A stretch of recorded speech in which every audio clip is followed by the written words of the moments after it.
Ladies and gentlemen, episode number 659. Welcome to the Land of Red. We're here on YouTube live with WCW, most infamously, notoriously even, I would say, known as Wolfpack Championship Wrestling, and we got a 9-match absolute thrill ride today. We've got 6 tag team matchups on the go today as we look for contenders to World Tag Team Championships. We've got 3 singles matches with championships on the line. We've got 2 United States Championships on the line. We've got a Legends Championship on the line. It's going to be a badass afternoon, so you don't want to miss a single solitary second of the action.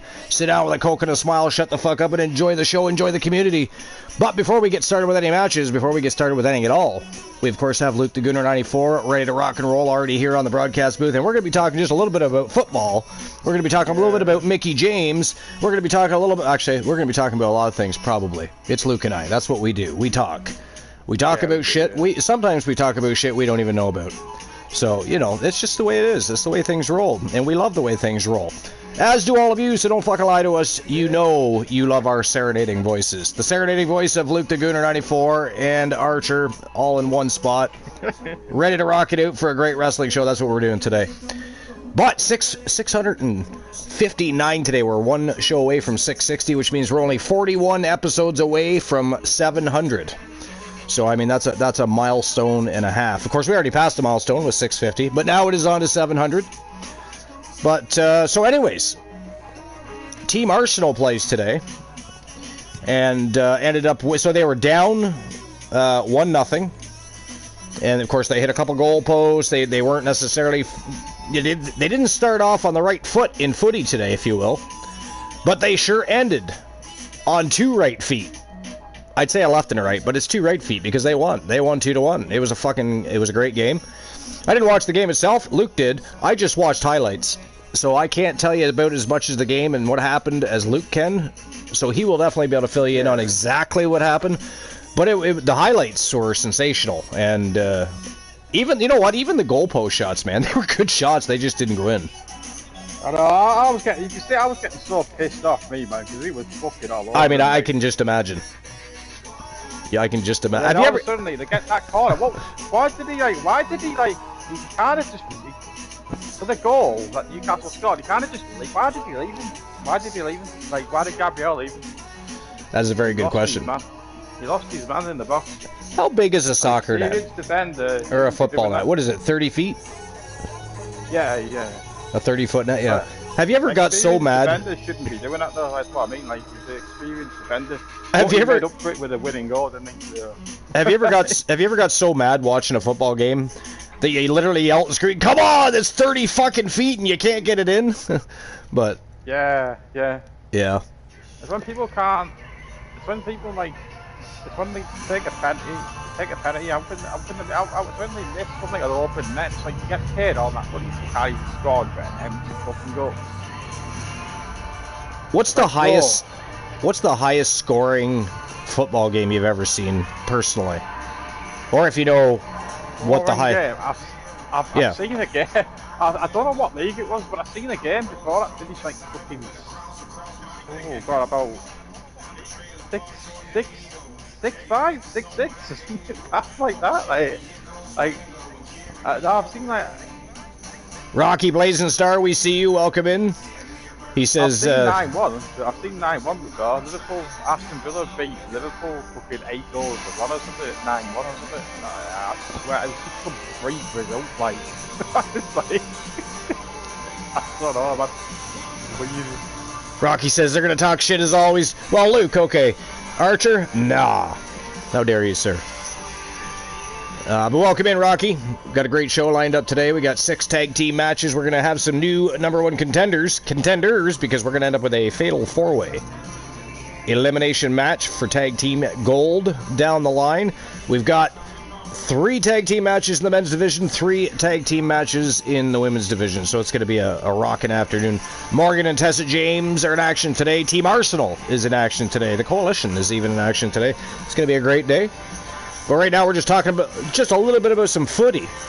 Just because, you know, I actually earlier I was saying, I was like, holy fuck, Luke is live with LCW today and Team Arsenal is playing? What is going on? He's either drunk or just having a real good day. I'm not sure which, but it was actually a really good tournament. which the Gooner won, by the way, in case anybody's wondering. Okay. Fucking Gooner won another tournament. That's what he does, though. It's what he does. He'll lose a one-on-one match and he'll beat 7 people. I don't cheat either. It's like it's just. It's kind of crazy. I know, and it's not even just tournaments, gauntlets, multi-man matches. He's for some reason, he's really good at those. He'll win more of those than he will one-on-ones. Come at me and say, "Oh, it's your stream, of course." The guy always wins the tournament. TWA, Fuck, TWA, he wins the upper stream. I cannot rely on Archer at all. I cannot rely on Archer at all. He'll win a match and then he'll lose 3. No, but the Gooner's got a bit of a better record when it comes to things like that, for sure. But yeah, I mean, there's always. You should probably just come at me. There's always somebody that complains, your guy's winning because it's your channel. Saying, okay, yeah, that's how it works. I've seen people accuse people of that before. Yeah. I just finished live streaming my show against Tessa's team. Tessa won 5-4.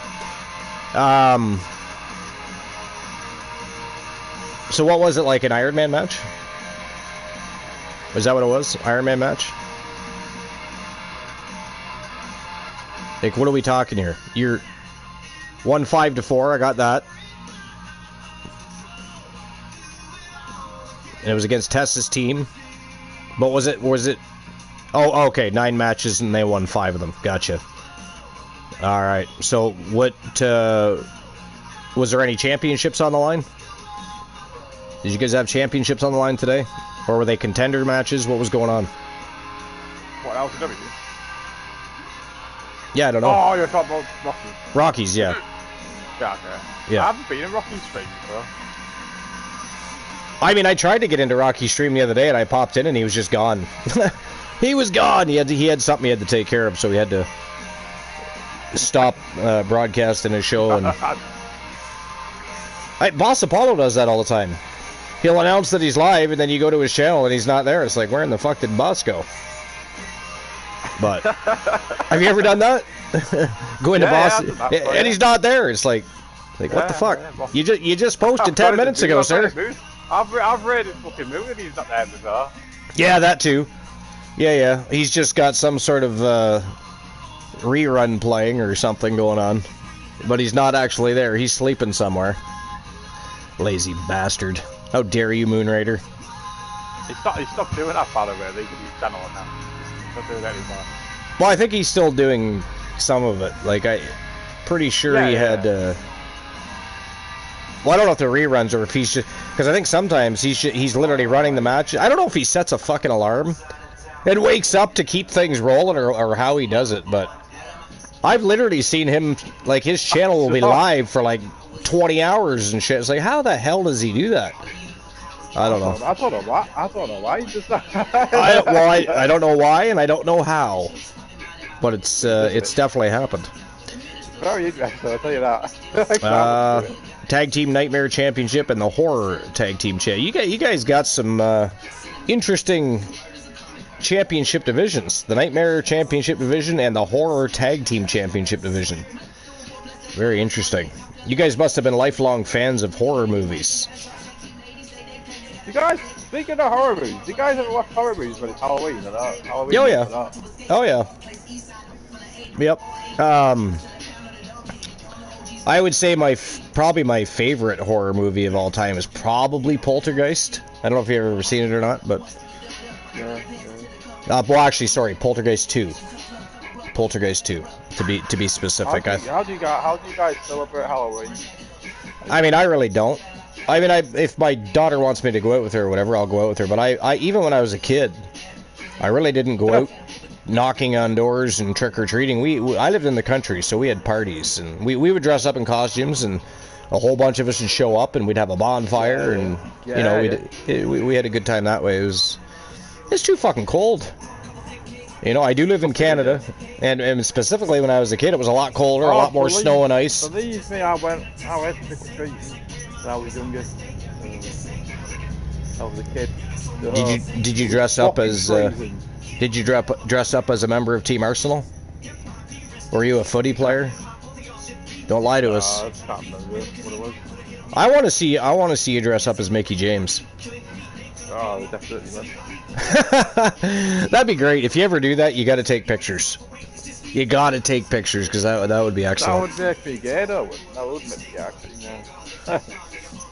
Well, you know, it's just a character. Who knows what people would think or say? But I think what makes you gay is you're attracted to men. Same thing. Well, I mean, unless you're a woman, then you might be attracted to women, I suppose. It depends. Oh yeah. That's what I said. The same sex. Yeah. But so do you have a favorite horror movie, Rocky? Or does Tessa have a favorite horror movie? Do you have a favorite horror movie, Luke? I don't watch them. Oh, you don't watch them? Okay.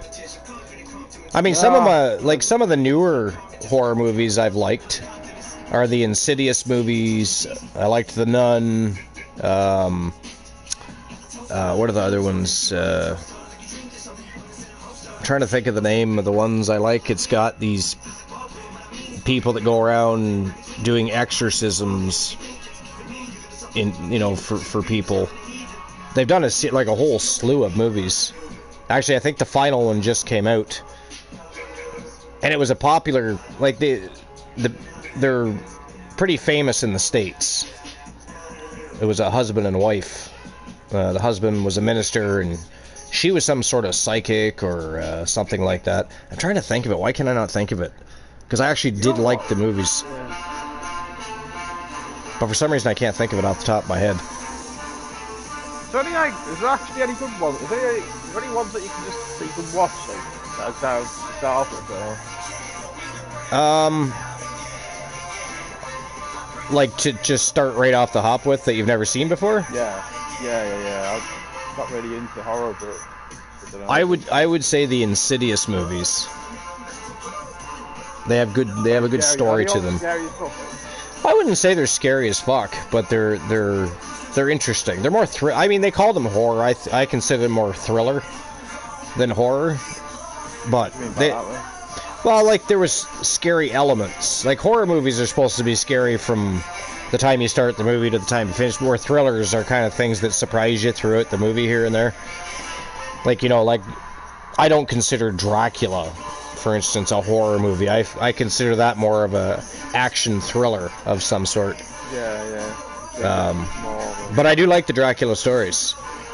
I was really upset that they didn't do what was the name? Dracula Untold. I liked that movie a lot, and I thought they should have done a second one. Unfortunately, Tom Cruise came out with that Mummy movie that was supposed to be an extension of that universe, and that basically killed it, so they never did a second one.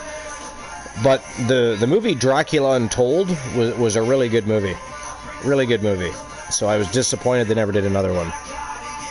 But it happens. I mean, Americans go pretty crazy. Americans not go pretty crazy with fucking Halloween.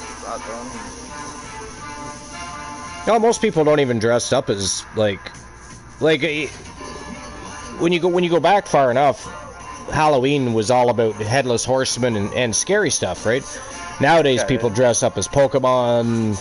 They dress up as cartoon characters and rock stars and stuff like that. They don't really necessarily dress up as horror figures, but that's not even scary.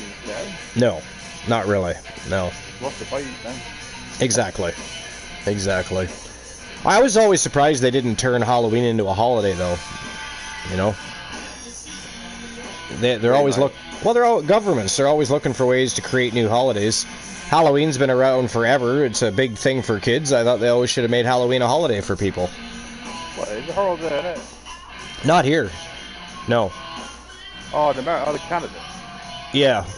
I don't know actually, I don't know if it is in the States or not. Maybe it is in the States. Is it a holiday for you? Well, yeah.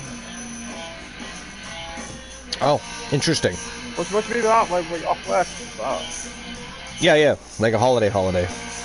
I always went to school when fucking Halloween was on, right? I think most of us did.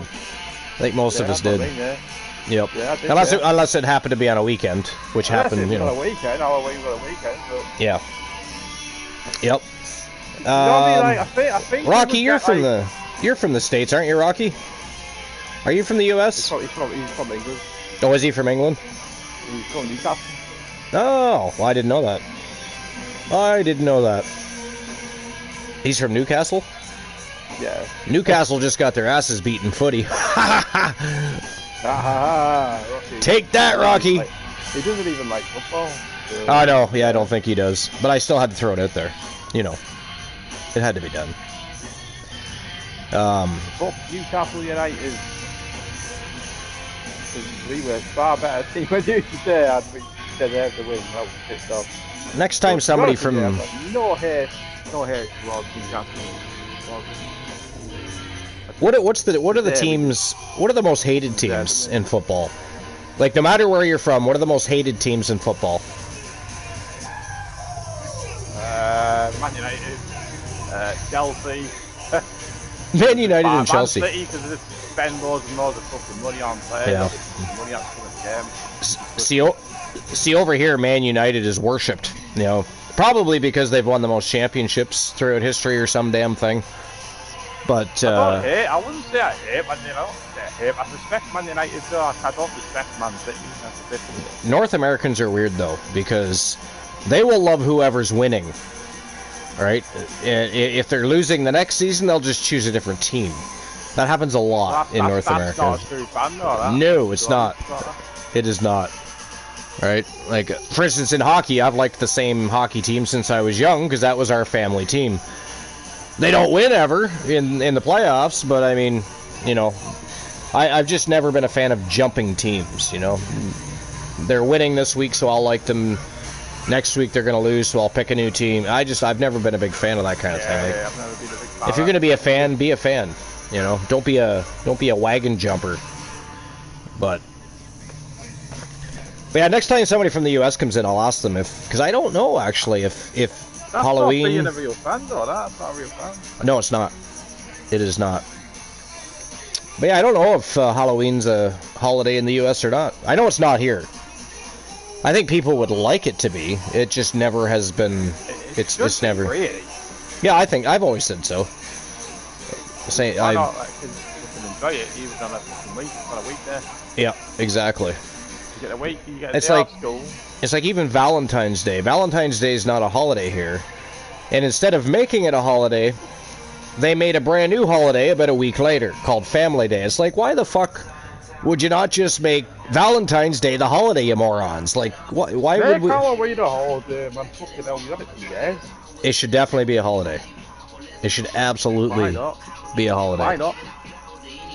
All right, well, while we continue our conversations about football, holidays, and whatever else we're going to discuss, which is probably going to be a lot, that's what we do. We may as well get the show on the go, get episode number 659 rolling with our first match of the day. Here we go. First match of the day is for the Women's WCW United States Championship. It is Victoria, representing Team Infinite Only, taking on, also now being managed by Team Infinite Only, was being managed by Team Variance of Strife. It is Stephanie Vicaire coming into the ring with, looks like Tables is going to be accompanying her to the ring today. Or sorry, chairs, not tables. I don't even know what I'm talking about anymore. It is chairs. Tables has white hair and is part of the Wolf Pack. Not part of the occult. But that's our first match of the day. It is Victoria in a one-on-one matchup with Stephanie Vicaire for the WCW United States Championship. So let's turn and burn and get the show rocking and rolling, and we'll continue our conversations about whatever it is we are going to talk about. I did have something to discuss at some point. I happened to see it earlier. Apparently, Eric Bischoff gives John Cena's retirement tour a C grade. So I'm interested to see what his opinion is and what he has to say and why he gave it a C. So I do have that ready for later at some point. Very controversial in what you think. Well, yeah. I mean, Eric Bischoff has... it's like Vince Russo, right? He has just as many people that hate him as they do people that like him. I think, to be fair, I think Eric Bischoff is kind of more beloved now than he was, say, 10, 15 years ago. Vince Russo kind of keeps just falling down the ladder because he says some outlandish shit sometimes. I mean, I liked him at one point, but I think if there's anybody that whines more than Bret the Hitman Hart, and you know me, he's my favorite wrestler of all time. I love Bret the Hitman Hart. You'll never find a more complete. He does, but he does. You know, when it comes to Hulk Hogan and Goldberg, you know, those two topics of conversation specifically, it's just constant complaining, and it's like, okay, he's been through a lot, though, hasn't he? I mean, he has. And let's face it, Goldberg did wreck his career. I mean, if it wasn't for that, Bret the Hitman Hart probably would have wrestled another 10, 15 years. Yeah. So we lost a big chunk of Bret the Hitman Hart's career. It's funny because there's another wrestler that Bischoff didn't like working with in WCW. It was Bret Hart. But that's because he didn't know what to do with Bret Hart. He didn't know what to do. He didn't know what to do with an established, basically superhero back then, because in North America, Bret Hart is huge, right? Especially in Canada. You come up here and say that, I don't know, say something stupid like Bret Hart's an asshole, you better fucking run. You better fucking put on a pair of shoes and run. Steal a car, fly a plane. It's a shame that he ended in that NWO fucking outfit. Oh, I know. Shorts and stuff. Yeah. That's the last bit of Bret Hart. And that was when NWO started to just become something it shouldn't have. Like, it just... They kept inflating it and adding more wrestlers to the roster. I mean, at one point they basically were their own roster, right? Because then eventually they split from black and white to red and black. It was just crazy. I love the NWO, bro. Yeah, especially the original. You know, there was. I mean, I could see adding some people, right? There was only 3 of them initially, and I understood them adding some more people. But man, like I said, eventually NWO was basically an entire roster of people. That's too many. That's not a faction anymore. That's a fucking promotion. You know what I mean? Like, they could have just started their own fucking show. But, alright, here we go. Matchup number 1. It is our tone setter of the day. Victoria versus Stephanie Vaquer. WCW Women's Championship on the line. Let's go. But yeah, I don't know. Yeah, I'm a huge Bret Hart fan. I wish he would complain just a little bit less about things. I get it, though. I get it. Like I said... I get it how bitter he is. Yeah. What happened to him and stuff like that. I don't say... I find out that he's Bret bitter, kind of like the end of an out. He's bitter. People might think he's bitter because of what he's like doing. Yeah. Well, he did end up losing a big chunk of his career, right? So... Yeah, and she is... There's that. He got screwed in that. He got screwed tonight. Yep. Rub his eyes. She's not afraid Yep. to blow. Yeah, Victoria exactly. to push the envelope. She can be barbaric when the match calls for it. A true trailblazer. An innovator of in-ring mayhem. Bulldog, Jim Yamble. Left is him. He is the only one left, yep. Where is he really? Far too young as well. I just... Before I forget, I'm actually advertising that we're live. Remember, what was it like? Advertising like this guy if you want it live. What was it like 2 shows ago? I think it was, and we completely forgot until the last couple of matches. Yeah, I will put it in LCW actually. Do you have a YouTube section, or is it just a? I think so. Let's see here. Yep, right there. Promote your stream and Discord. Yep. I think it's fourth, I think. The champ comes into his title defense. There we go. That's done. And with good reason, Cole.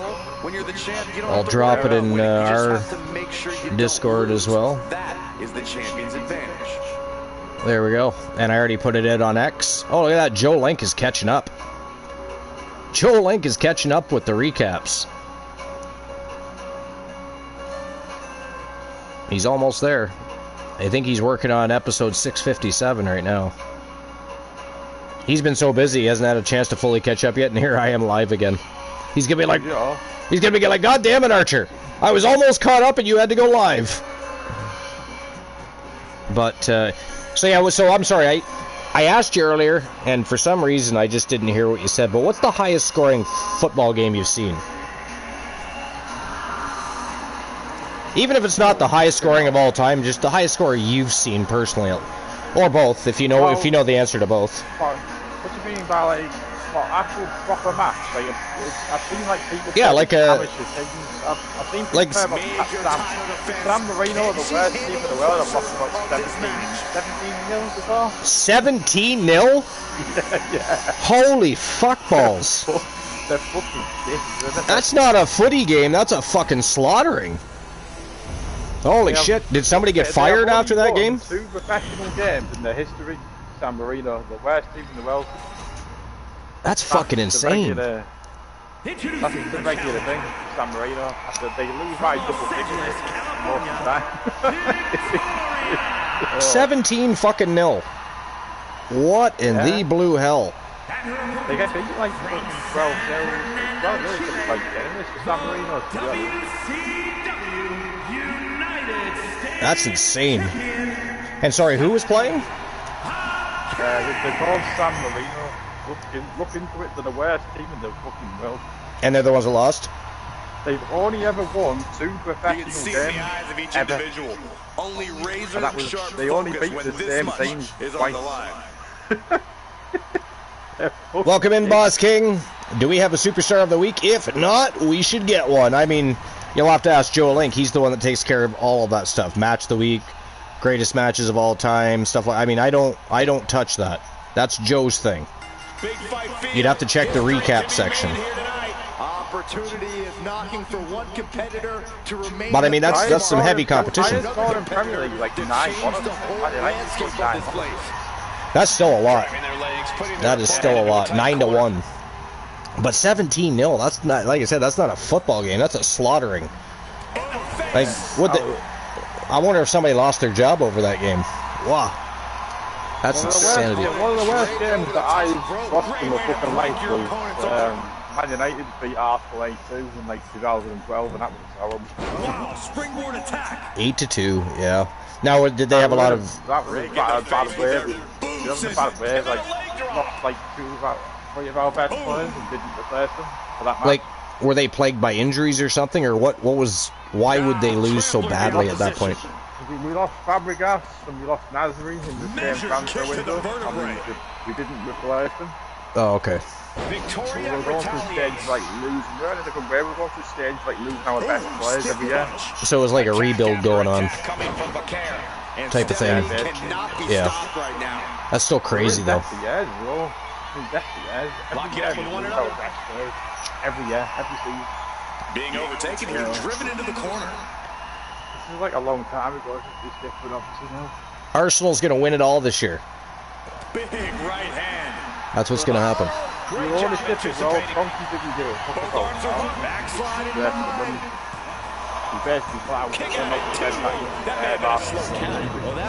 But I would say over here, Man United is probably the most popular team.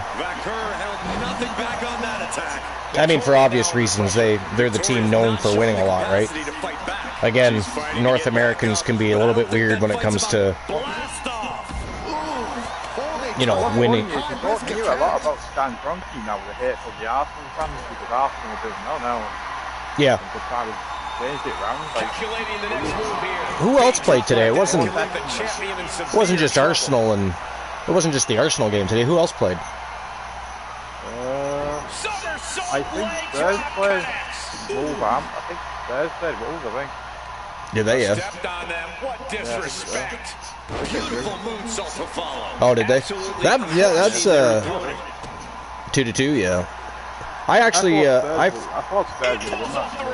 forget what football game I was watching. I think it was last year or the year before. And it happened to be on, so I said fuck it, left it on and watched the game, and it ended at 0-0, and I'm like, motherfucker. 0-0. And it's not that the action on the field wasn't good. They just, neither team could manage to get a fucking... They were either shooting over the net or hitting the post, or... It was fucked up. I don't even think it was due to penalties or anything.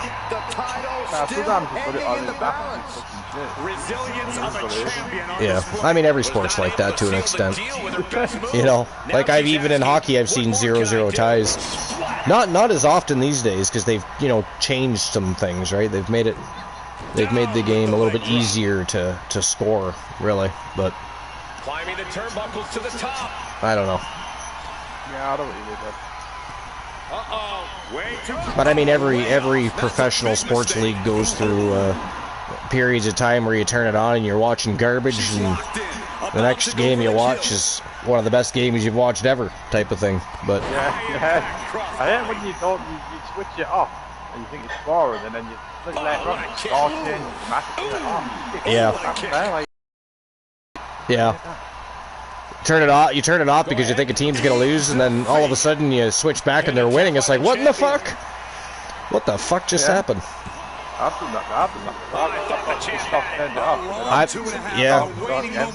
I've even done that watching hockey.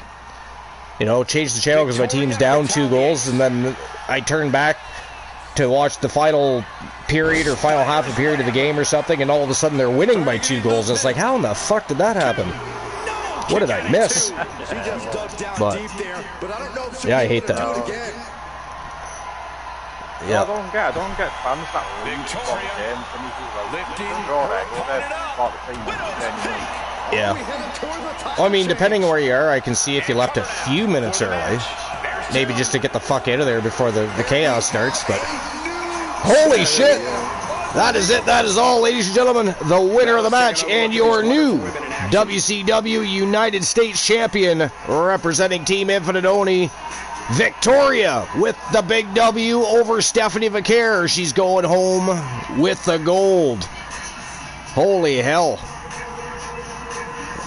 I don't even know what Oni's doing, but he's going to be excited about that. He will be excited about that. He didn't think, because I told him Victoria was facing Stephanie Vicaire today.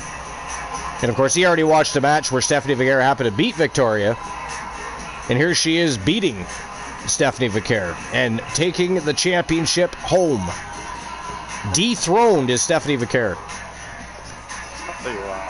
I tell you what, you hit the nail at the coffin earlier on when you said, like, fucking, like, the joy of playing away from home.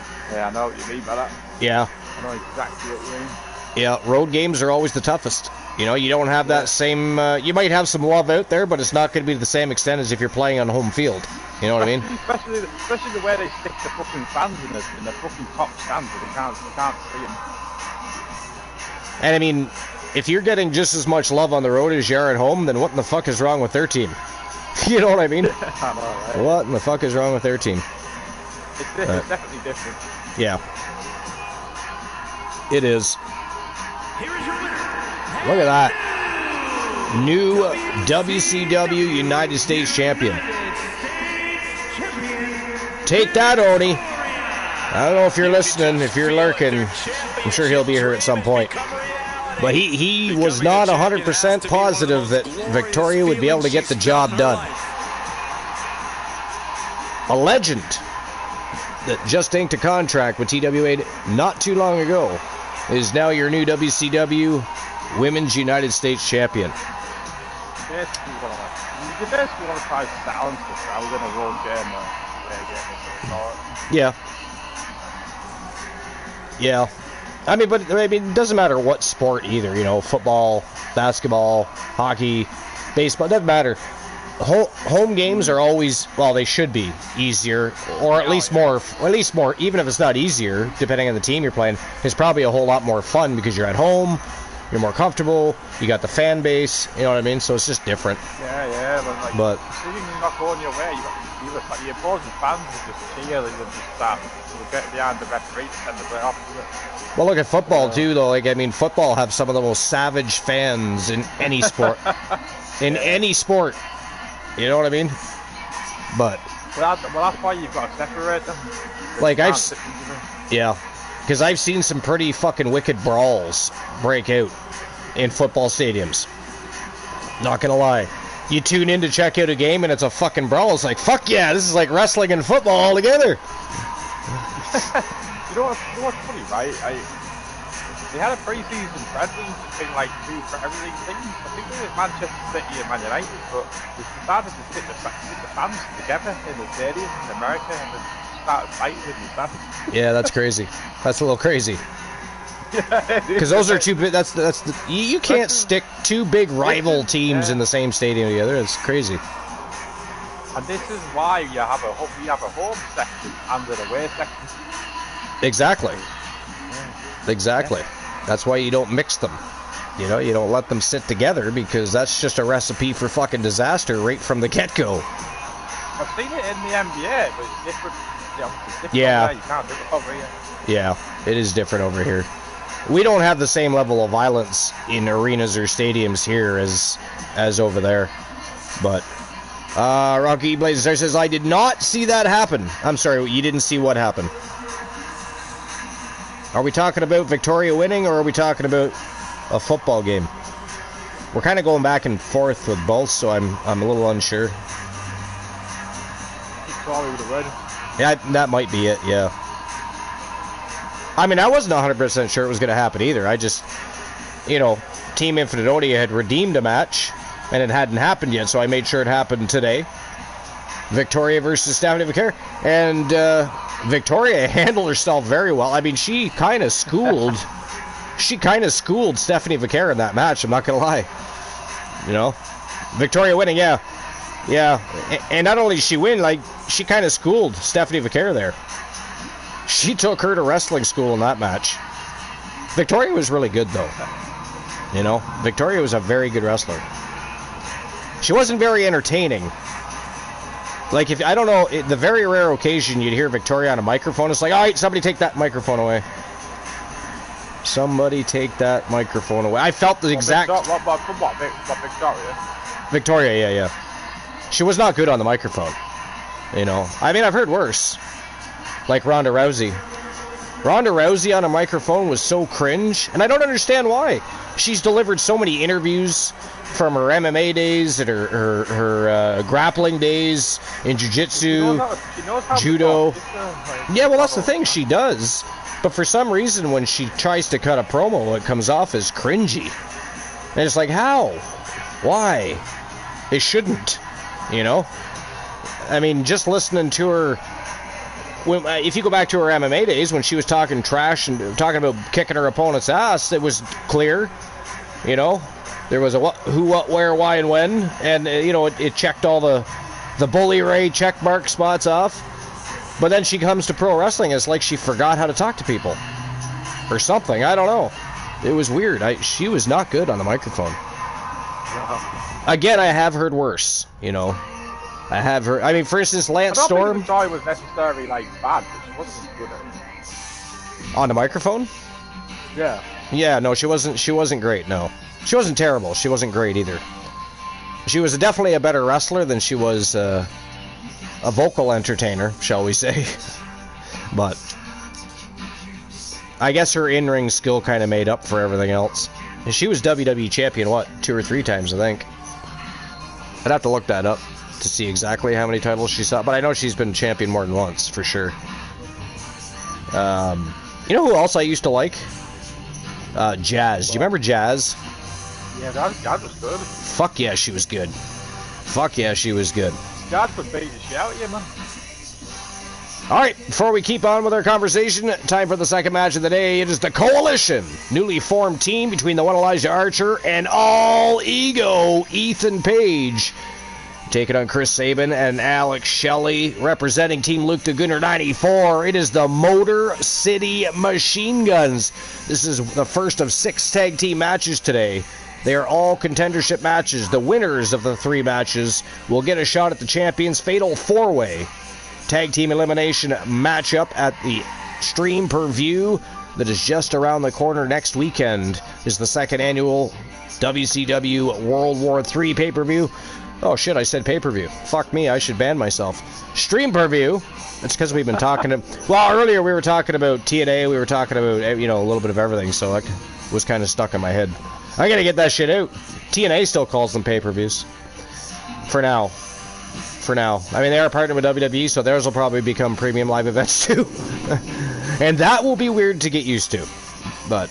it's still weird. I still call them pay-per-views. Yeah, me too. Well, PLE sounds weird, man. I don't care. Premium live event. Like, what? Shut the fuck up. It's a pay-per-view. I guess, you know what, though? Now they kind of are more premium live events. They're not really pay-per-views because they're being streamed on Netflix and I mean, I guess you still have to buy some pay-per-views through Peacock or different apps, but... I'm still going to call them pay-per-views, though. Yeah. Yeah, except for TWA, sir. They are stream per-views. How dare you? How fucking dare you? It's because you're British. That's what it is. It's because you're British. It's your fucking... I call my pay-per-views, mate, when I do mine. Yeah, I know. Well, I mean, and you run a lot of TNA shows too, so it makes perfect sense anyway. So why change it? Why change it just for LCW? All right, here we go.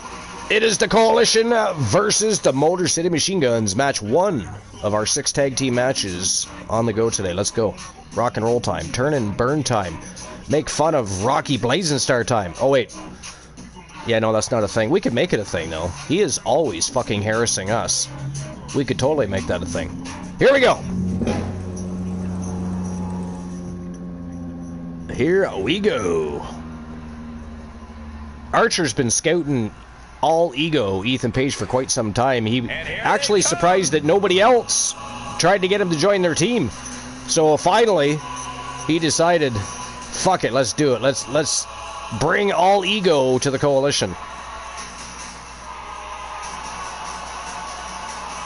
Look how much shorter he is than Archer. I never realized that he was that much smaller than Archer.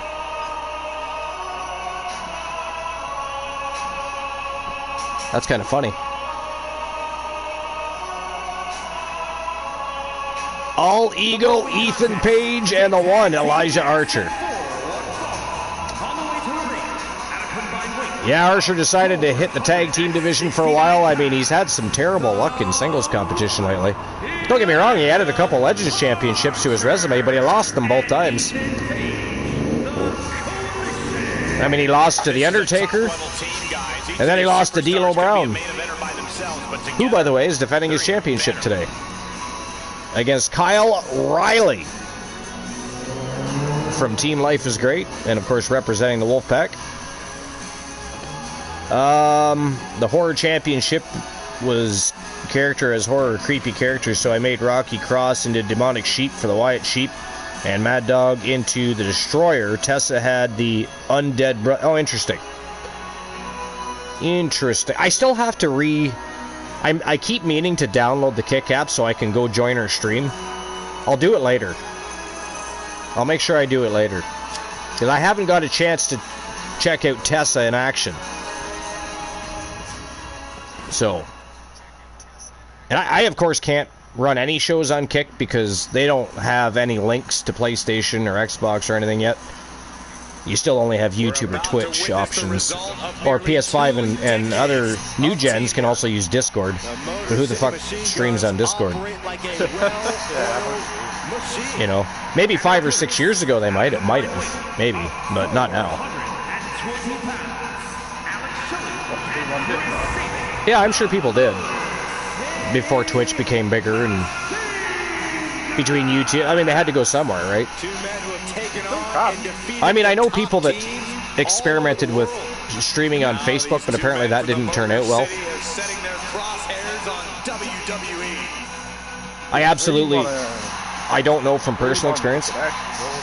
Yeah, you can. I've never thought of that.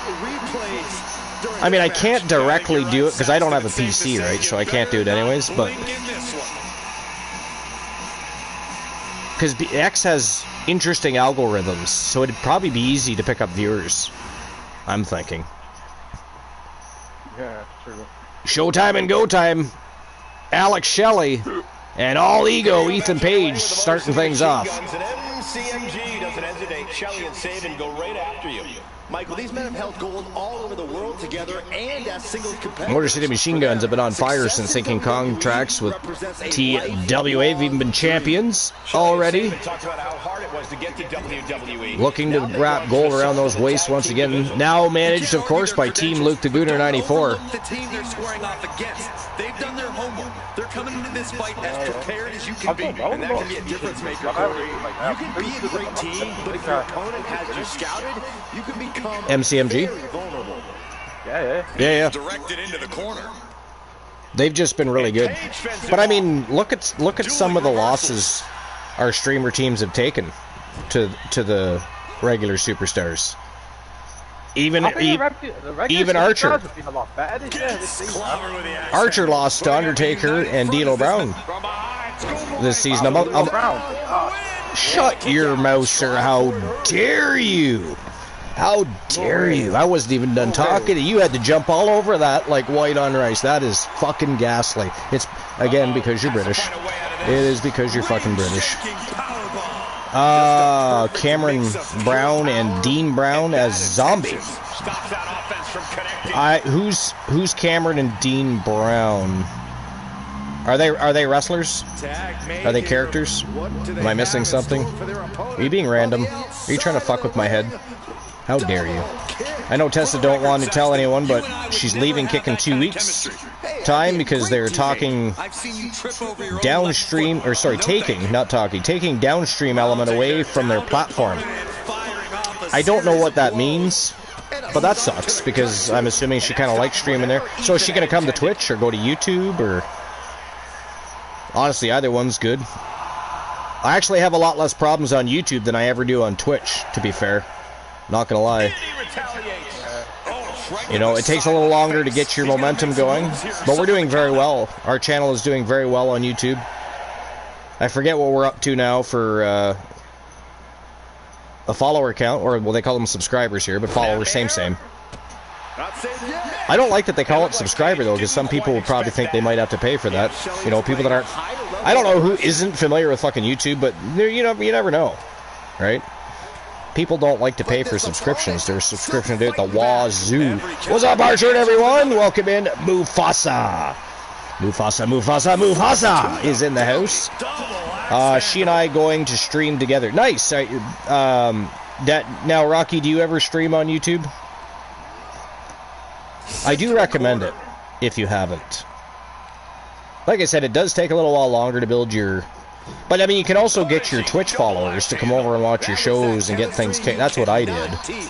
It's not like I didn't know any big YouTube streamers, or... I didn't even have friends that streamed on YouTube. So it's not like I could, you know, bounce off of them, so I just relied on my community, and together we all built a really good YouTube channel. Like, we're doing well. Our last show had more viewers than our last Twitch show, for instance. Like, we're doing well. We got a lot more people visiting the channel, both because of live shows and because of our, you know, pre-recorded matchups for our house show matchups. So, and I also advertise everything I do over to X. So anytime we have recorded matches, they're shared to X.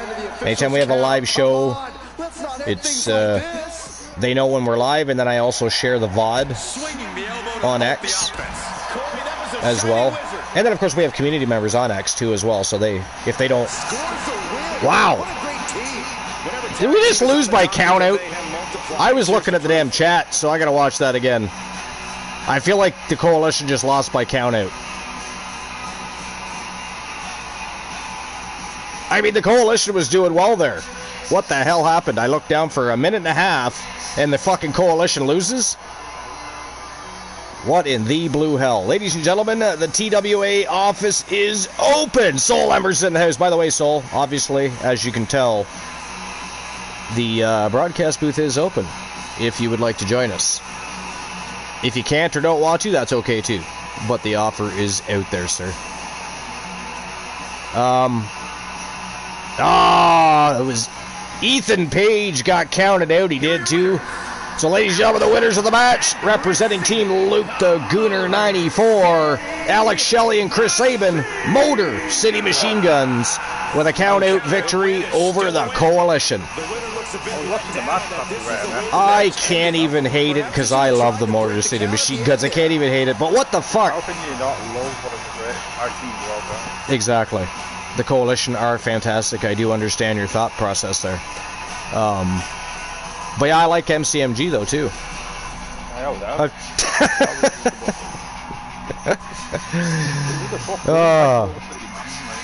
I mean, how bad is it that my team just lost and I can't even hate on it? That pisses me off a little, actually. Why couldn't it have been to, like, Rocky Blazenstar's team?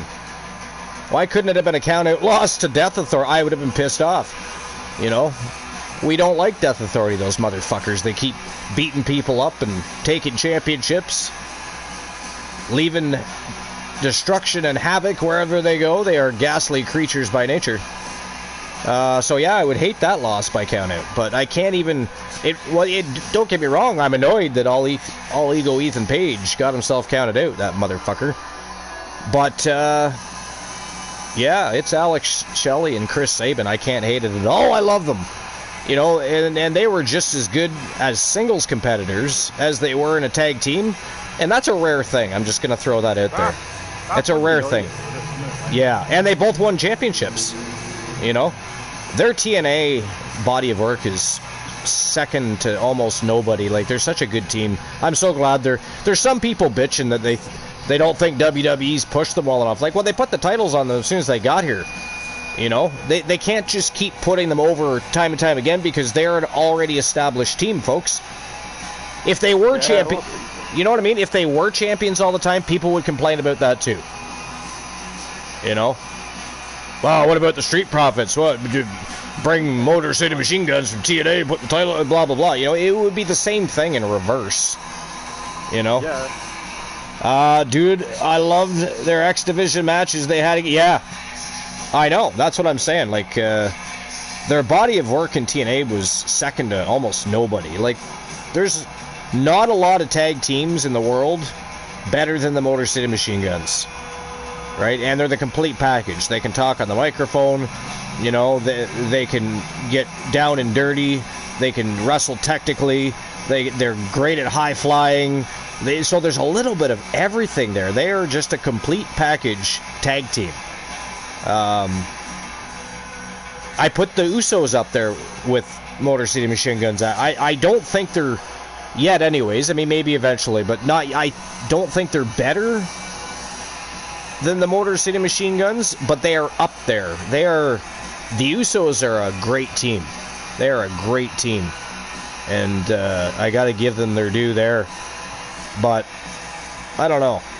But yeah, so the X Division is that's one of my favorite divisions in any promotion. In any promotion. I love the X Division, like when what's it called? The Ultimate X? I always forget. Is it Ultimate X or is it is okay? The Ultimate X is the match type, yeah. I love that match. Yeah, I do. It does. Yeah, it is. It's always fantastic to watch. Who was it? TNA wrestlers are fantastic. I'm trying to remember who had the Ultimate X match. And they were hanging just underneath the belt in the, you know, close to the center of the X, and they got fucking speared midair right off the fucking. It was savage. I'm trying to remember who did. Yeah, I'm trying to remember who did it and what match it was, but it was like he came across like a goddamn ballistic missile. This is about 10 years ago. I want to say at least 10. 11 years ago, something, I don't know, something like that. It was a while ago. But I just remember they had just finally, it was a long match, and they finally get to the center of the X, and they got fucking speared right off. Mid-air, poof. It was like, holy shit.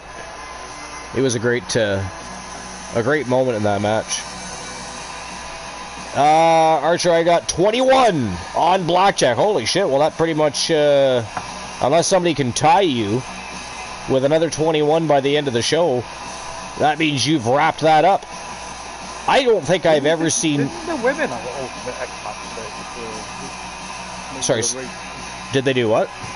The women have the Ultimate X match recently. I can't remember. Did they? Do they have a? Is there a women's X Division championship? No. Or they just use the match type? I think they just use the match type of thing. I mean, to be fair, the Ultimate X matchup doesn't have to be just for the X Division. I know it says Ultimate X, but I mean, the fucking thing's a giant X. I mean, why change the name just because you're gonna apply a different championship?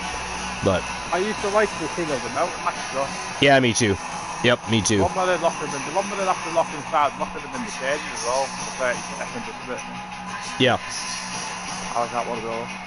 Alright, so again, congratulations to Team Luke the Gooner 94 and the Motor City Machine Guns. They are one of our number one contenders. It's kind of what NXT does now with one of their pay-per-views now, and that's fucking match time that they have where they lock them in the cage. Which one? the one with the time limit, and it's locking in kids. It's called Survivor, isn't it? The NXT Survivor thing. I vaguely remember that. Vaguely. I'd have to look it up, because that's how... Really watched it. I've already watched the match once in the NXT. Yeah. It's called Survivor, I think. Iron Survivor, that's it. All right, here we go. Next match of the day. It is from the women's tag team division. Again, we're looking for #1 contenders today. We're going to end up with a fatal 4-way elimination tag team matchup at the SPV, which is next weekend. Well, technically speaking, you know, today's Sunday, so it'll be this weekend. It'll be Saturday. The week's end. Saturday is the day for the second annual WCW World War III SPV. And, of course, we're going to feature War Games for the very first time. Actually, I think we did have one other War Games matchup. I think it was like, it might have been last season, but we haven't done one since, so it'll be the first one for season, or no, sorry, 5. This is season 6. I said 4. Not that it really matters. It happened. But we haven't done one since or before. So we are going to be featuring War Games at World War III. Not to mention, we're going to have championships on the line all night long. It is going to be an absolute spectacle. You don't want to miss out. But let's continue the road to said SPV. This is going to be a fantastic matchup. It is Ego's Paradise. Callie Carter and Selena Price taking on Raquel Rodriguez and Roxanne Perez. It is the Judgment Day. And that's our next matchup. Let's rock and roll. Turn and burn. Get the show on the go. Name your cliche. That's what we're going to do. 75% unlucky, 79% unlucky. That is a hard one to get. I think Rocky Cross actually got a fucking dreaded 99 on it last show. Rocky, was that you that got the 99 on World Championship last time? That was ghastly. I'd rather have a fucking 1 than a 99.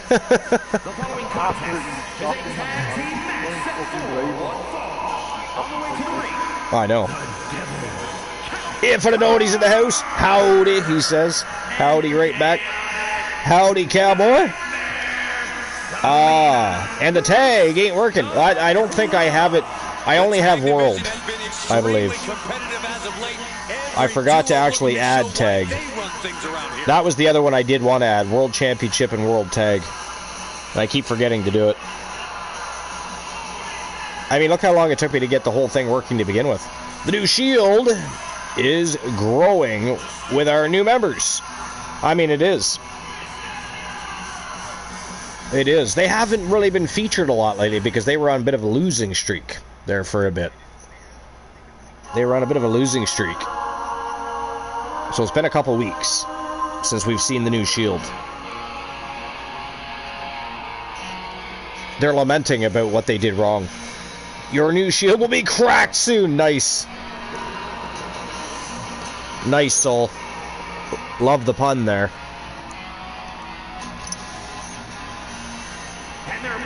Zero Yamashita. Man, we haven't seen Zero since what? Season 4? That's awesome. I actually forgot about that. But yeah, they'll probably be featured more right after the next stream preview, which is, of course, Saturday. But like I said, the new Shield kind of... They took a couple of losses there. More like 2 or 3, I think.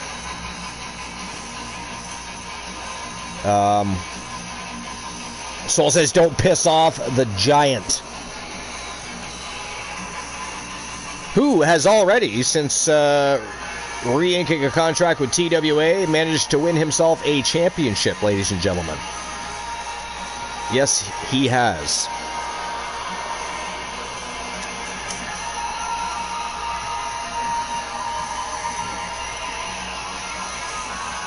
Raquel Rodriguez and Roxanne Perez, the Judgment Day, set to take on Ego's Paradise.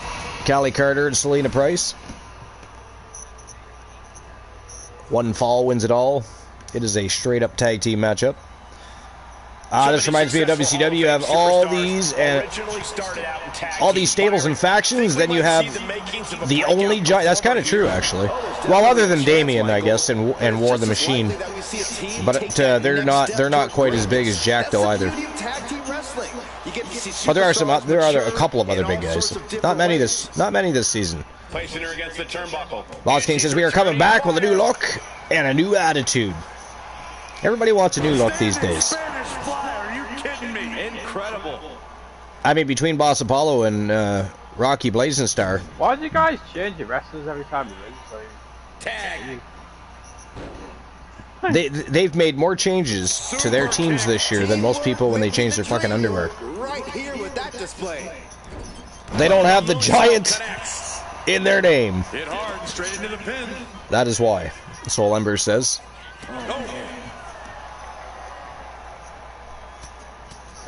Mounted with punches and not. Oh, But yeah, Jack Stone, to finish it off. of course, a veteran of TWA, finally re-inked a contract with TWA, Fends it off. Good counter. and has already managed to win a championship since returning. Look at this strength. Big power I slam. believe he is the TWA Underground champion, is he not?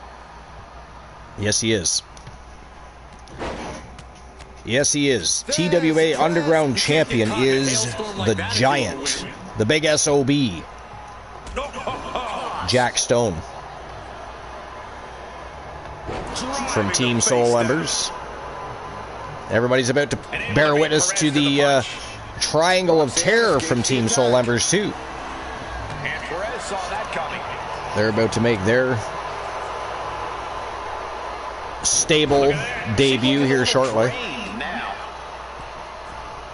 From the middle rope. She completely missed there.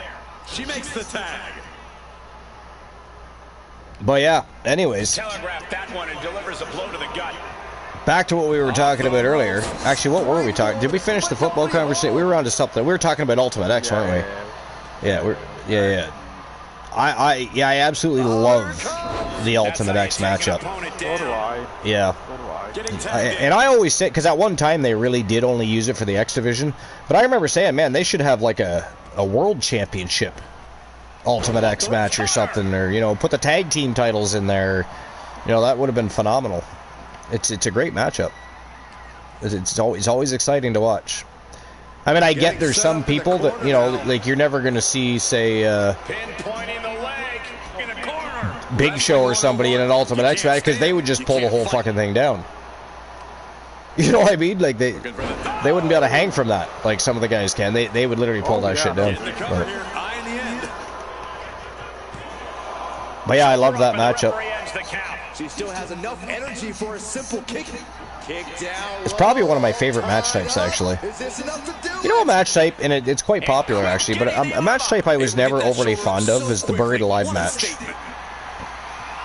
You know, I like the casket match better. Dropped right on their face. I just was never overly entertained by the Buried Alive matches. Just, I don't know.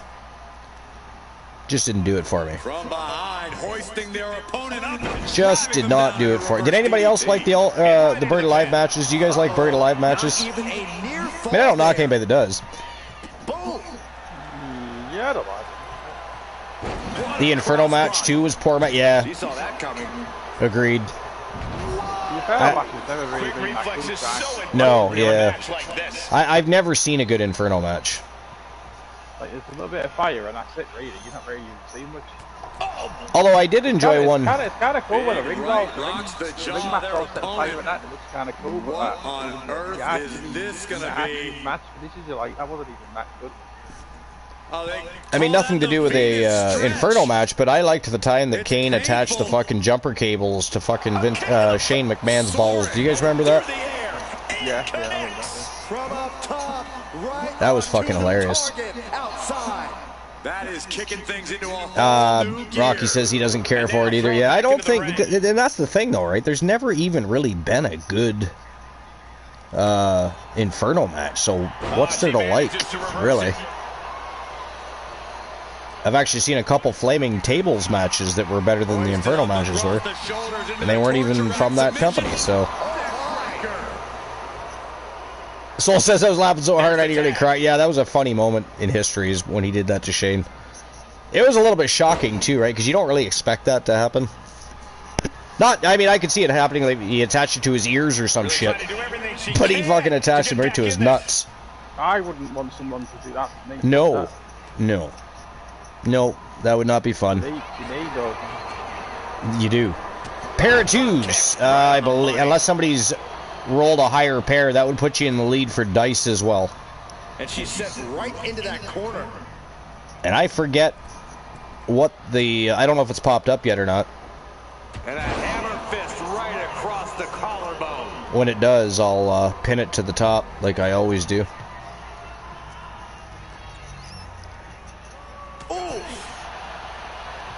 If it only rolled a 2 and a 3. Here comes your partner. On the weekend. Did they? Yeah. Interesting. Chelsea got another man sent off as well. It's a book back. Interesting. I didn't know that. Yeah. Going in for the win here. When was that? On Friday? That was like that.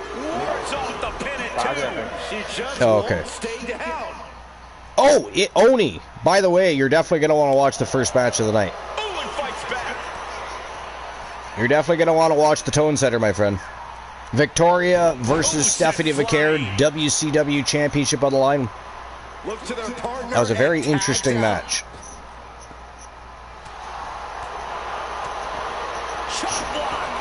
Very interesting match. I think you'll definitely want to watch it.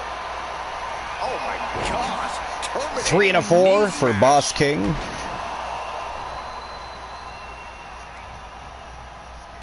I should just pull the damn numbers up on. I can get them off of Stream Elements. Let's see here. Oh, gets out of that by you. It's cinched in. This could be over. Gotta figure out a way breaking the hold before any real damage was done. She tags her partner into the action. So I can paste it in here. Now, Rocky got a 21. He got a full house. I'm actually going to replace. And because unless you tie him, you can't beat him anyways. And that definitely made solid impact. But the numbers were 9 and 7, which is, 16. Here, I'll just put them in, and then I'll pin them.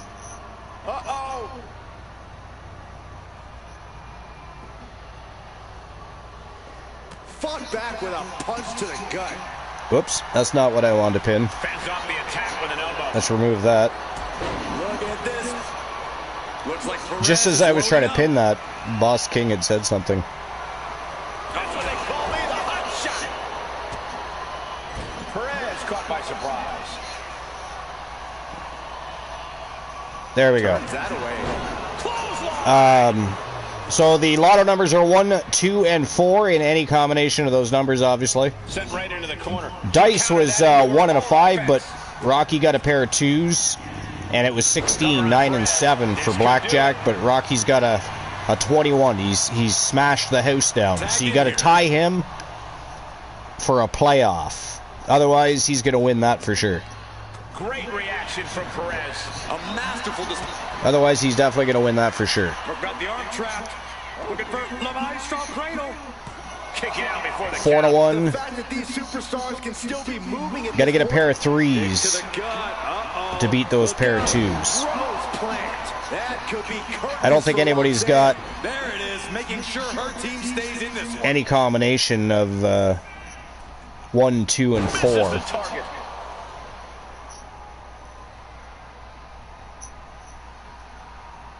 Yet, anyways. 1, 3, 4. Oh man, that's so close. 3, 6, 2.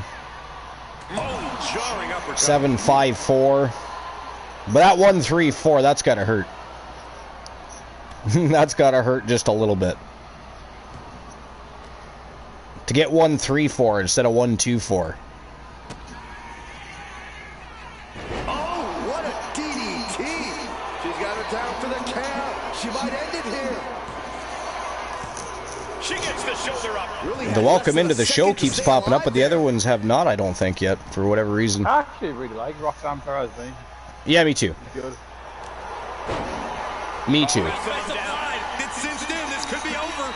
There's the tap. There's the tap. And that is it. That is all, ladies and gentlemen. The winner of the match and one of the women's #1 contenders to the World Tag Team Championships. Representing the Judgment Day, it is Roxanne Perez and Raquel Rodriguez going home with a big W over Ego's Paradise, Callie Carter and Selena Price from Team Ace Hunter.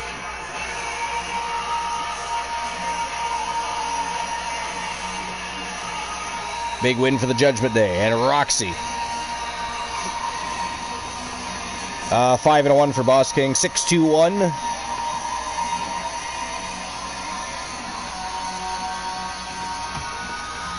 Yeah, let's see what vehicle I'm driving today.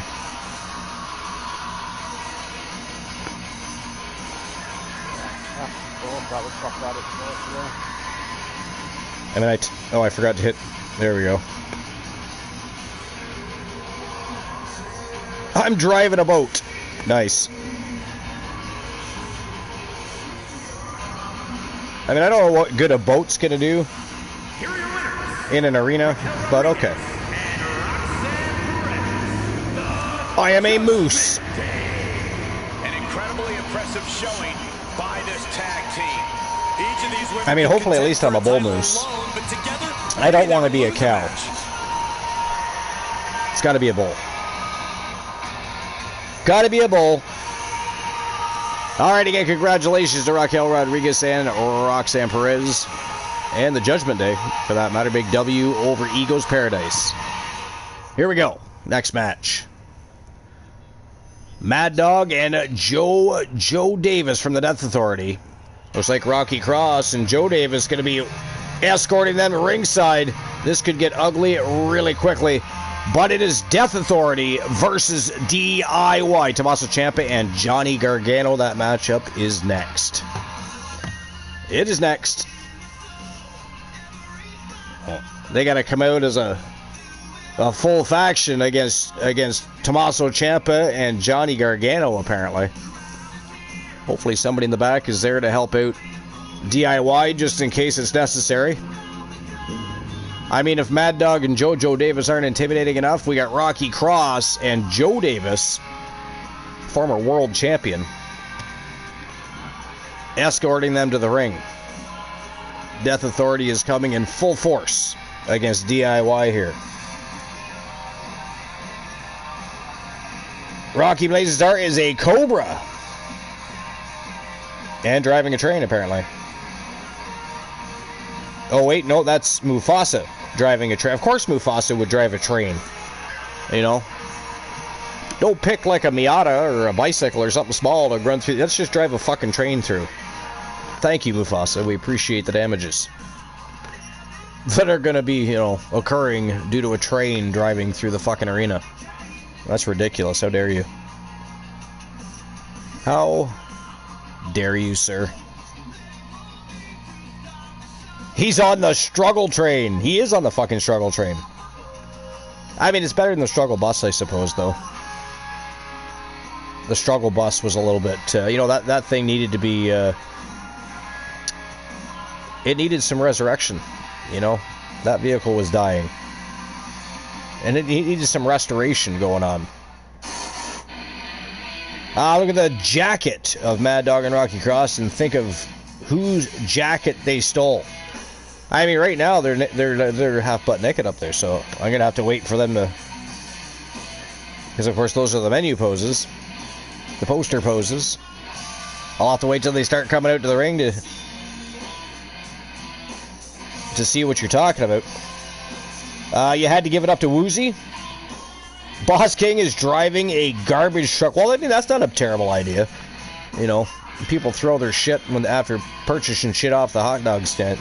That fucking guy walking around with chips and peanuts and hot dogs. They just throw their shit everywhere. So a garbage truck is at least useful. Mufasa drove a fucking train through. Like, what in the fuck are they going to use a train for? This is not the train station. Don't let this group scare you. They are scared of DIY. You think they're scared of DIY? What do you think, Rocky?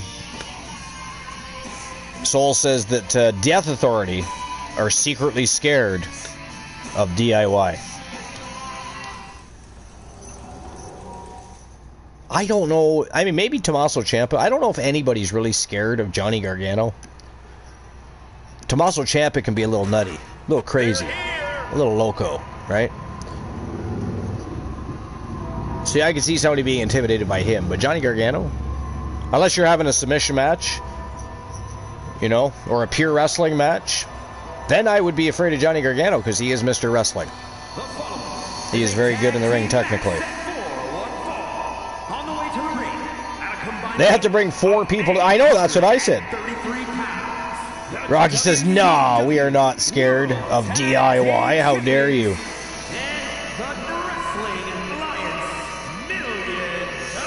How dare you?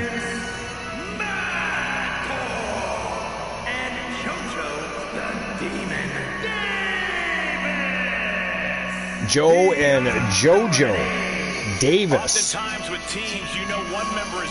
formerly known as the Authority, and of course Rocky and Mad Dog were known as Death Sentence. They decided to team up and create a very large and scary faction known as Death Authority.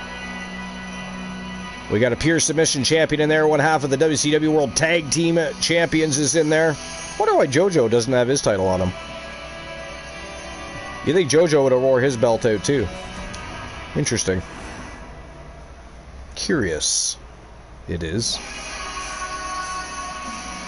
And here they come. DIY in the house. Tommaso Ciampa and Johnny Gargano. You know what? If you're not scared, you face the giant alone. No goons. I mean, which one? Mad Dog, Rocky Cross, or then there's Joe Davis or JoJo Davis. I mean, Rocky says, "Bring it on, Soul." I think we got a feud brewing here. We got ourselves a feud. Yep, that's what I meant to say. A frickin' feud is what I was gonna say. I just thought, yeah, I combined it all together. Frickin' feud is now feud. Deal with it. How dare you if you don't like it? It is genius. Doesn't matter what one, they are all the same. Well, there you go, Rocky. There's a challenge. Any member of the Death Authority versus the giant Jack Stone, our reigning defending TWA Underground champion. Tommaso Ciampa and Johnny Gargano teaming up tonight. They have seen trials. Mad Dog and Tommaso Ciampa starting things off in the ring. Lucky enough to call their wars in NXT. Sometimes as teammates, but just as often as opponents. I kind of expected that to happen, though. Tough team to beat. Perhaps the greatest tag team in NXT history. Let's see if that success continues here tonight. Mad Dog does not like to wait in line. Doesn't want to be just kept to the outside. He wants to get things started. Tommaso Ciampa, basically the same thing. Johnny Gargano, well, you know. He just rolls with the punches. Goes with the flow.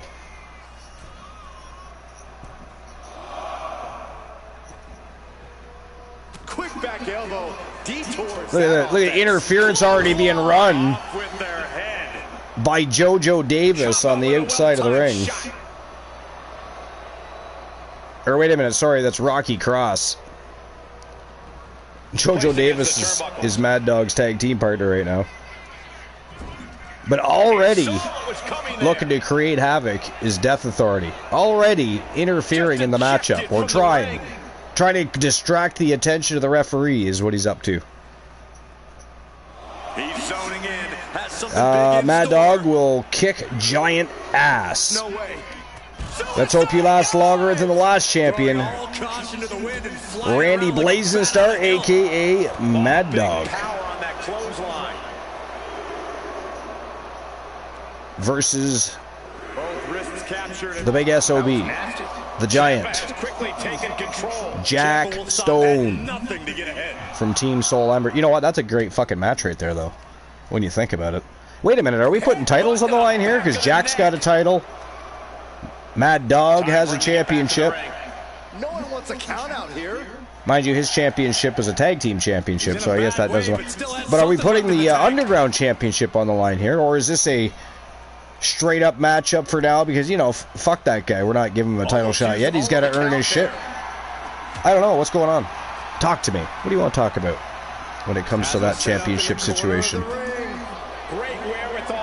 So, Rocky, you're going to let someone else fight your battles? Oh, so Soul Ember secretly wants to see Rocky Cross versus Jack Stone, I think, here, Rocky.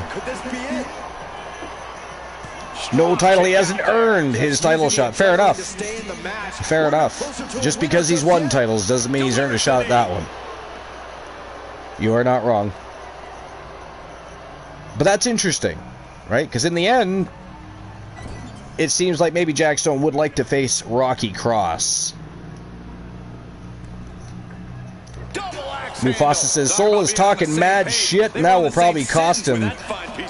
So hopefully it's not like Miz and Mello all talk, no fight. Well, I mean, Jack Stone is the TWA Underground champion.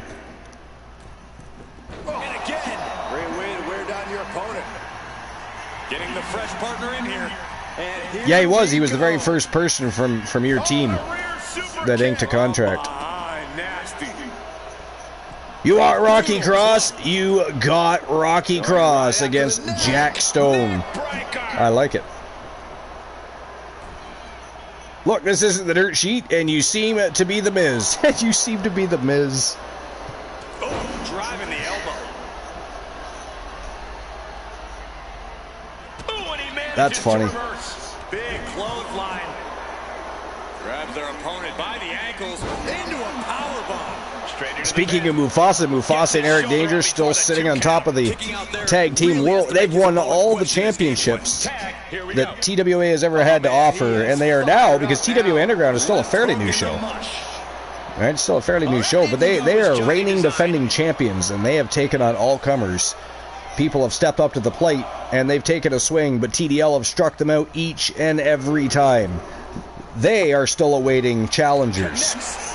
We're going to decide those challengers, of course, today. The result of our 3 tag team championship contendership matches in today's show will, of course, go on to the stream preview on Saturday, our second annual WCW World War III stream preview.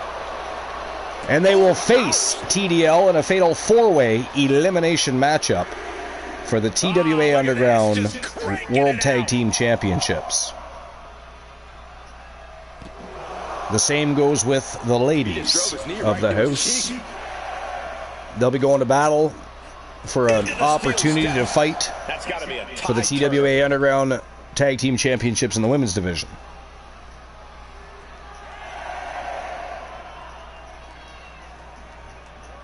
Oh, you finally get back to it. I thought we were going to have another count out. I was going to say, goddamn. That's what I'm saying. Dangerously close to getting a count out. We've already had one count out. All ego Ethan Page got himself counted out. Because instead of taking care of business in the ring, he was trying to handle things outside, and it backfired on him. He fucked up. And as a result, the Coalition lost the matchup to the Motor City Machine Guns. But, like I said, sadly, I'm a huge MCMG fan, so I can't even hate it, even though Ethan Page pisses me off right now. You bastard. Next time, fight it out in the ring. Sir, how dare you? That's the problem when you have all ego. You know, he thought he was going to take care of business outside the ring. Maybe he was trying to get a count-out victory himself. Who knows? It backfired either way. The Coalition lost. Archer was just standing there shaking his head. He was like, did we really just get fucking counted out? What in the fuck is your problem? Is what he was thinking. What are you doing out there? The ring. You gotta win in the fucking ring, guy.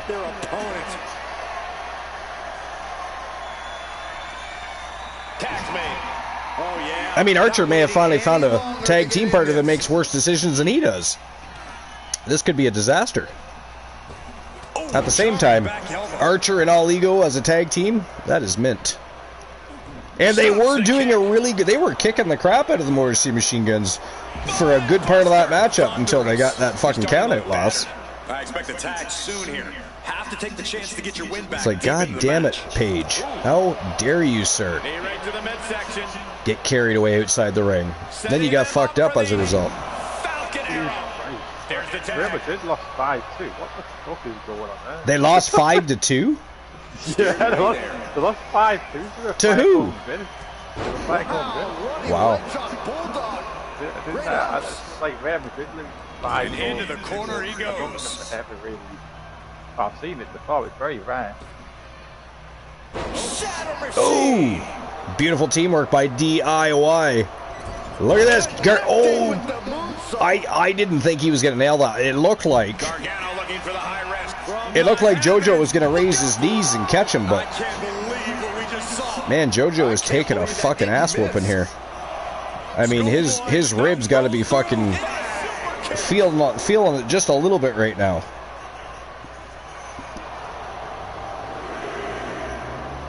Nice reversal by JoJo. Let's get back in the ring, guys. The referee seems to be counting quick tonight. The referee is counting quickly. We do not need another count out. That's right, back to the ring. There you go. See, that's how it's done. Don't be like All Ego Ethan Page. And this crowd is on their feet in full appreciation. An incredible sight to see. Damn. He looks absolutely gassed here. Yeah, I don't know how much longer a good defense will even matter at this point. Dragon screw leg whip out of nowhere from Johnny Gargano. Mr. Wrestling, don't ever count him out. He might not always be the biggest man in the ring, but he is certainly one of those superstars that are all heart. And he's got the skill to put you away if you make one single mistake. Timed his defense perfectly. What does everybody think of John Cena's retirement tour so far? And the reason I ask is I actually have an article that I'm going to check out in just a little bit. Eric Bischoff, of course, gives the John Cena retirement tour a grade of C. Gave it a C grade. So I'm interested to see what his opinion is. I'm interested to know how he came to the C conclusion. But what do you guys think? Do you agree with Eric Bischoff giving it a C? Why did you give it a C? Why? Yeah, I don't know. I haven't actually. I decided not to read it when I saw it. Instead, I just brought it up so that we could read it on the broadcast. Here on the broadcast booth. So I don't know. I have no idea what criteria he was using. I don't know why he came to that conclusion or anything. I'm going to find out pretty much the same time as you guys. But I'm just curious, what do you guys think of John Cena's retirement run so far? Mufasa says, and we still have won every tag team belt in history, so TDL is one of the youngest, the fastest growing tag team in TWA history, and we will continue our reign with these teams continue to lose. Sorry, while, not with. While these teams continue to lose. I mean, I can't really disagree with that. I mean, TDL has been the most dominant team of Season 6.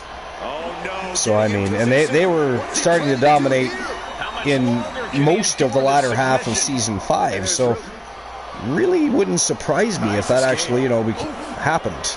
If it's a thing.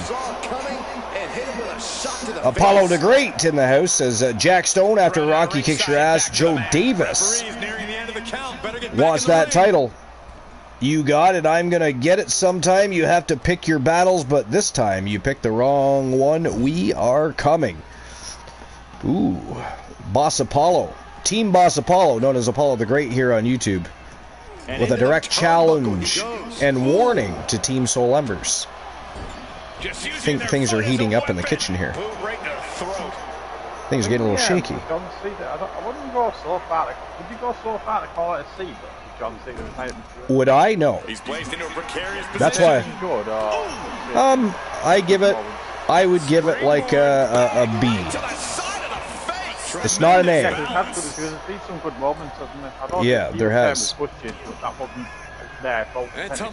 Yeah, so that's what I mean. I'm curious to know why he gave it that C grade. But we're going to be getting into that article in just a little while. You know, we'll check it out, see what was on the mind of one Eric Bischoff. Why? Oh, why did he give it a C? You know?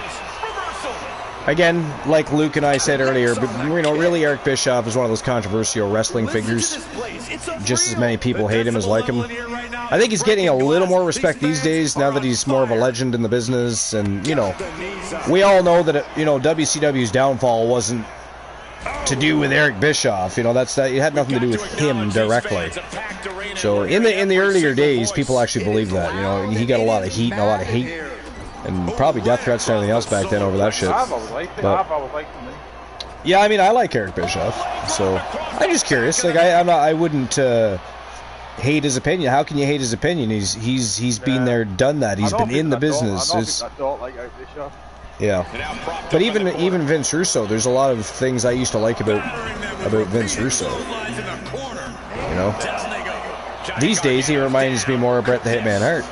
Because he's just always complaining about the fucking business. But, well, actually, Bret Hart doesn't complain about the business per se. Just certain individuals in the business. But we've been hearing about it for years, though. It's like, Bret, okay, we get it, man. Let's just do your thing. Just put the fucking jacket on. No, I know. And I kind of get it. Like I said, let's not forget that Goldberg cost him probably at least 15 years of his career. Bret Hart wasn't very old. He was in his 30s, right? So, I mean, he still had a 10, 15-year career ahead of him, and he lost it all. Why did he keep wrestling for a bit after the concussion? Because they let him, basically. Or wanted him to, probably. I mean, he shouldn't have. Ultimately, you know, that also led to him having a stroke later in life, too, so... That put the final nail on Bret Hart's career, but because he had that stroke while he was riding his bike. Right to the spine. Either way, it's unfortunate. It is unfortunate, but yeah, I am curious why Eric gives it a C. Your lotto numbers. Oh, that's it. They're pinned anyways. Finally popped up, though. Good for you, numbers. Oh, no. So, Soul Embers. Team Boss Apollo issued a warning from the Death Authority to Team Soul Embers, in particular, one Jack Stone. If anybody forgets what any of the numbers are, they're right at the top of the screen. However, unless somebody's already beat a pair of twos, Rocky Cross has a pair of twos in dice, and he got a perfect 21 in blackjack. So you got to tie the 21 for a playoff, or he's definitely winning that one. I don't think anybody's taking that from him, to be fair. He's the only person I've seen actually get 21. So, you know, there's that. Able to slip away. There is that 1, 2, 5. Oh man, Rocky. First it's 1, 3, 4 instead of 1, 2, 4. Now it is 1, 2, 5 instead of 1, 2, 4. That's gotta fucking hurt your fucking nutsack a little bit. I know, right? Fuck's sake, he says. But I'm winning dice. He is winning dice. I mean, you're also winning blackjack, Rocky. You're also winning blackjack, because, I mean, nobody has tied the 21 yet. And probably won't. You're literally the only person I know that's ever got 21. Like, straight up. I've never seen somebody get 21 in blackjack. Oh, there we go, ladies and gentlemen, that is it. That is all the winners of the match. And new #1 contenders to the TWA Underground Tag Team Championships, currently held by one of the greatest tag teams of all time from Team Mufasa and Team Galaxy Phantom. Eric Dangerous and Mufasa. They're the Dangerous Lions, better known, infamously known, notoriously known as TDL. Yeah. We're going to be having ourselves a fatal 4-way elimination tag team matchup for their championships at World War III, and Death Authority have now joined the ranks with the Motor City Machine Guns, who defeated the Coalition earlier today because all ego Ethan fucking Page couldn't stay in the fucking ring. Is why, god damn it. But again, I can't hate it because, you know, well, Motor City Machine, fuck you, Luke. Why does your team have to win? Why do you have to have a good team? Why do you have to have a team I like? I always do. It's because you're fucking British. You gotta do things like that to people. But god damn it, my team lost to one of my favorite teams. It's disgusting. I can't hate it, and I can't like it. My football team. Oni put Lottie. Latte? I think he wants a latte. You want a latte, Oni? You want a lotto? 915. Sometimes it's better in sports to like watch it, to not watch your own team because you might enjoy the match better. Fair. Fucking Rocky Cross has had the worst luck in Lotto today. First he gets a 1-3-4 instead of a 1-2-4. Then he gets a 1-2-5 instead of a 1-2-4. It's like, god damn. How could you come that close 2 times and not get it? But yet he gets a 21 in blackjack. A fucking 21. For the first time ever anybody's got a 21 in blackjack. That's insanity. Alright, congratulations to Team Rocky Cross and, of course, Team Boss Apollo. Known as Apollo the Great on here, and, of course, Rocky Blazing Star. Same people, same villains, same treasonous and insubordinate behavior. But it is Mad Dog and JoJo Davis picking up the W for Death Authority, and they are now #1 contenders to face TDL at TWA Underground, along with Motor City Machine Guns. And, of course, there is one more tag team contendership matchup in the men's division today. Team Arsenal will take on The Vision, Big Bronson Reed and Braun Breaker later today. But here we go. Let's move on to the next matchup. Shall we? Shall we? We shall. Here we go, ladies and gentlemen. This is for the Legends Championship. D'Lo Brown, who just took the championship right from off the waist of Elijah Archer a short spell ago. He's putting his championship on the line today against Kyle Riley from Team Life is Great. And, of course, looks like Carino Sinister Farmer escorting him to the ring. They are, of course, members of the most feared faction in TWA history because they are crazy. They're absolutely crazy. I mean, there's been a lot of teams that have come in and claimed to be the baddest team of all time, but the Wolfpack has talked the talk, and they've backed it up with walking. So, I mean, they are definitely one of the scariest factions of all time, and, of course, one of the winningest tag teams, factions, and stables of all time is the Wolfpack, led by, of course, Team Alan Severn, who, of course, has ownership in TWA, runs WCW. He is the reason that WCW is no longer World Championship Wrestling. It is Wolfpack Championship Wrestling. And it is time for the Wolfpack to challenge the new Legends Champion, D'Lo Brown. That is next. Kyle Riley and D'Lo Brown for the TWA Legends Championship. Let's rock and roll. Don't forget, guys, you can also see what vehicle you're driving. You can see what kind of animal you're going to transform into. I believe you can even become a wrestler. I believe I do have Superstar. Do I not have that? Exclamation point Superstar. Somebody try it. Pretty sure we have that too. Do I not have Superstar here? I know I have Animagus and I have Vehicle. Oh yeah, we do. You're Mickey James. Mufasa is what? Mickey James. Oh, no, fuck off, oh, Mufasa just stole Mickey James from you, Luke. Fuck off. Rock. That's a fucking joke, that man. Oh, you're in trouble now, Mufasa. You better go get Eric Dangerous. And the future M. How dare you steal Mickey James from Luke? Fuck this, man. I'm fucking out of here. Oh shit. Rocky Blazing Stars, Trick Williams. I mean, you could do worse than Trick Williams. Trick Williams is one of the people I consider the future, I think, in my opinion. He is very good. And he's still TNA World Champion too, isn't he? Mickey James actually shows up in like Superstar. I've never got Mickey James, but I've played from Superstar. No, you never have. No, you did. I remember the day you got Gooner though. That was like, yeah, you did. I think it might have been last season. That was fucking hilarious. And then, because Glenola always likes to rib Archer, the day he got Elijah Archer was fantastic.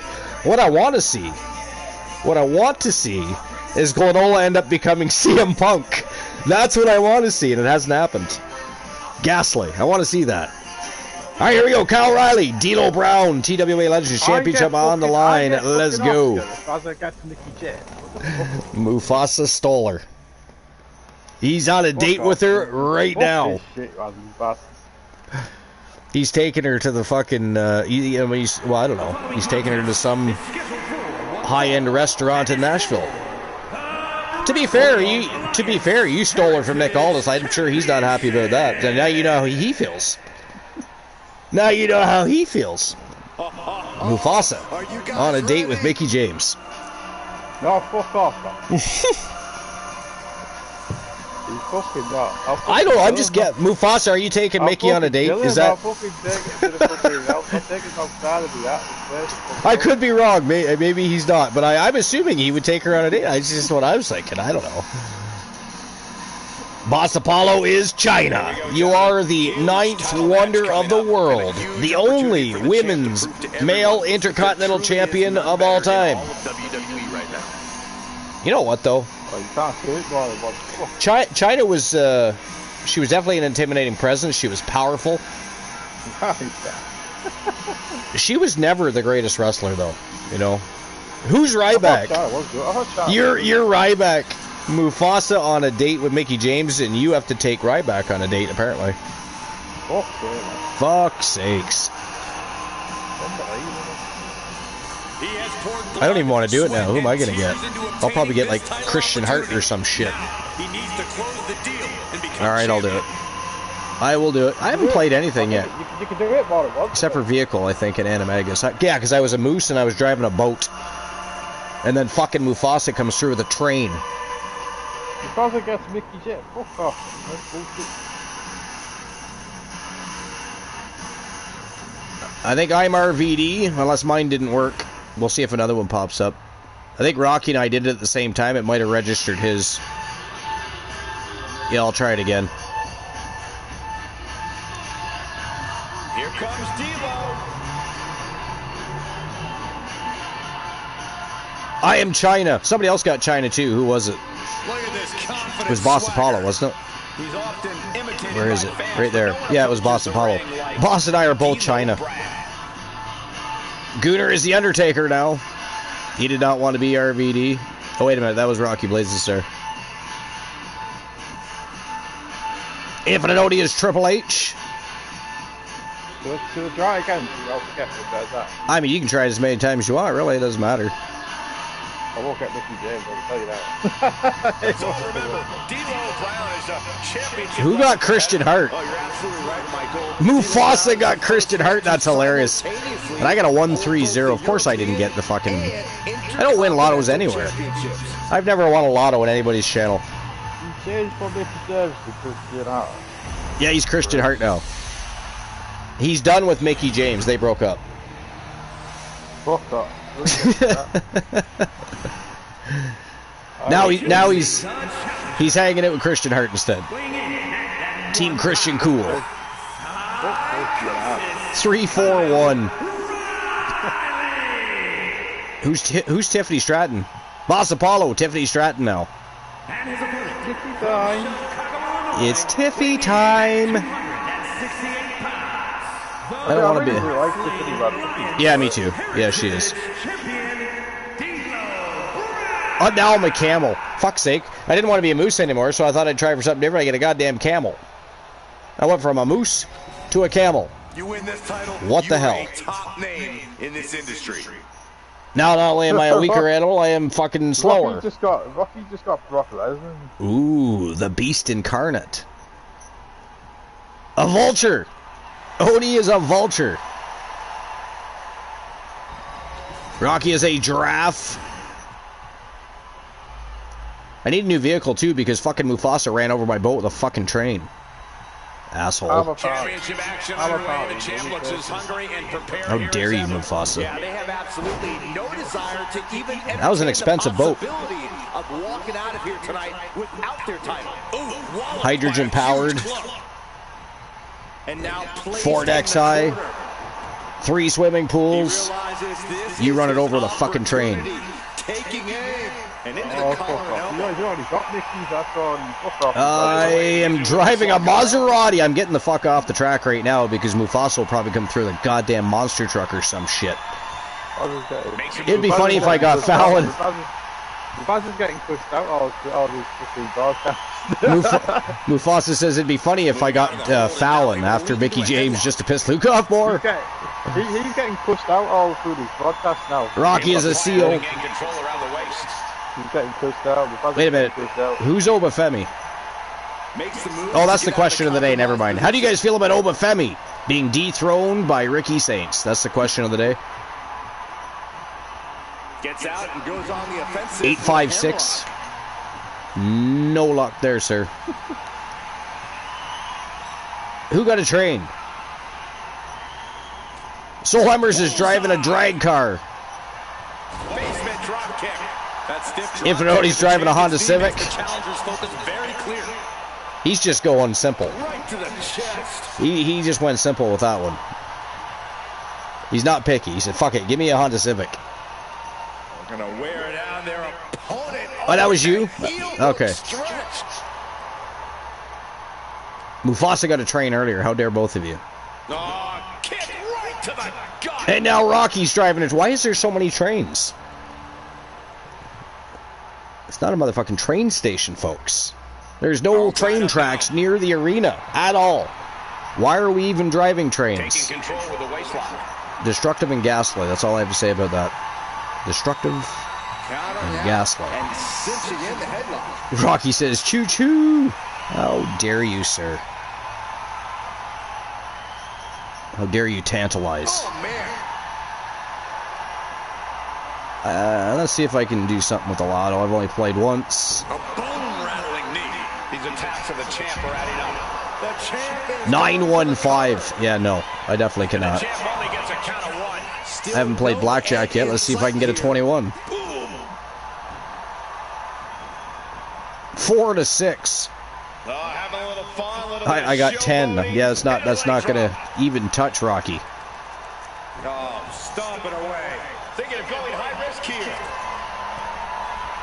From the top. Splash. I got a 3 and a 2. right into the pin. Bosch, you got 18. 7 and an ace there. Call. That was almost lights out.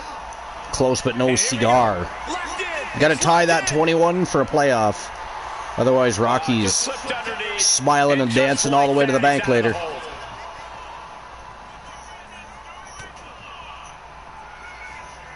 Okay, I don't want to change my car. I like the Maserati, but I do not want to be a fucking camel. I can't believe I went from a moose to a camel. I mean, they'd be better off being the fucking moose. I'm an elk. I mean, I'll take that. You know, I'll take the elk. I'm not going it because I'll probably end up becoming a goddamn worm or something. Who knows? We might see a new champion crowned. Wasting no time. Shoulders are down. Boss Apollo is a reindeer. Kick out. The champion stays alive. Guys, Rocky is a scorpion. we might see a new champ here tonight. Beautiful. Right into the column. He's able to beat a 2 count. Still has Great matchup so far here between Kyle Riley and D'Lo Brown. In case nobody's paying attention, you might be watching the chat to see what kind of villainy is going on in there. If you are, Forget Rocky Cross. He's always a villain. You can catch up with his traitorous, treacherous ways anytime throughout the show. Check this shit out. D'Lo and Kyle O'Reilly putting on a spectacle here for the Legends Championship. Oh shit. Damn. The lowdown. D'Lo with a 3 count. Nope. Kyle O'Reilly gets that right shoulder up. Barely kicks out, but he is still in it to win it. D'Lo looks a little frustrated. I mean, rightfully so. Who would have thought that Kyle O'Reilly was going to somehow kick out of that? I mean, he barely kicked out, but he still kicked out. He still kicked out. Not looking in any condition to fight. More like a sitting duck here. But anyways, Mufasa, what was it that made you end the date early with Mickie James? Out of curiosity. You know, inquiring minds must know. What happened there? I mean, was she being too picky? Did she? Let me guess. She went to a steakhouse. She ordered a fucking piece of lettuce and a glass of water. And you're like, fuck that shit. Yo! Look at that. Soul Embers is Mickie James. That's 2 people tonight that got Mickie James. Now Soul Embers is taking her on a date. Man, Mickey's getting around tonight. What the fuck? On you and Nick. It was already bad enough that you were, you know, the side boyfriend. You know, under Nick Aldis's nose while he's busy running SmackDown. How fucking dare you, by the way, Luke? There's a little bit gaslight. Just gonna throw that out there. There's a little gaslight that you were having an affair with Mickie. But now, Mufasa and Soul Embers. Passner. Okay. But that means I would have to have the If it only is Trick Williams. Wow, Kyle O'Reilly kicked out. This time he gets the left shoulder up. He's got both shoulders now. He's running out of shoulders, so I mean, he better pull something at his ass. Is that who you got? No, you got Kenny Omega. Oh, did I? Yeah, you did. It was Oni that got Trick Williams. 207. Unlucky. Soul Embers is Big E. I mean, at least you're not the Big D. You know, better to be Big E.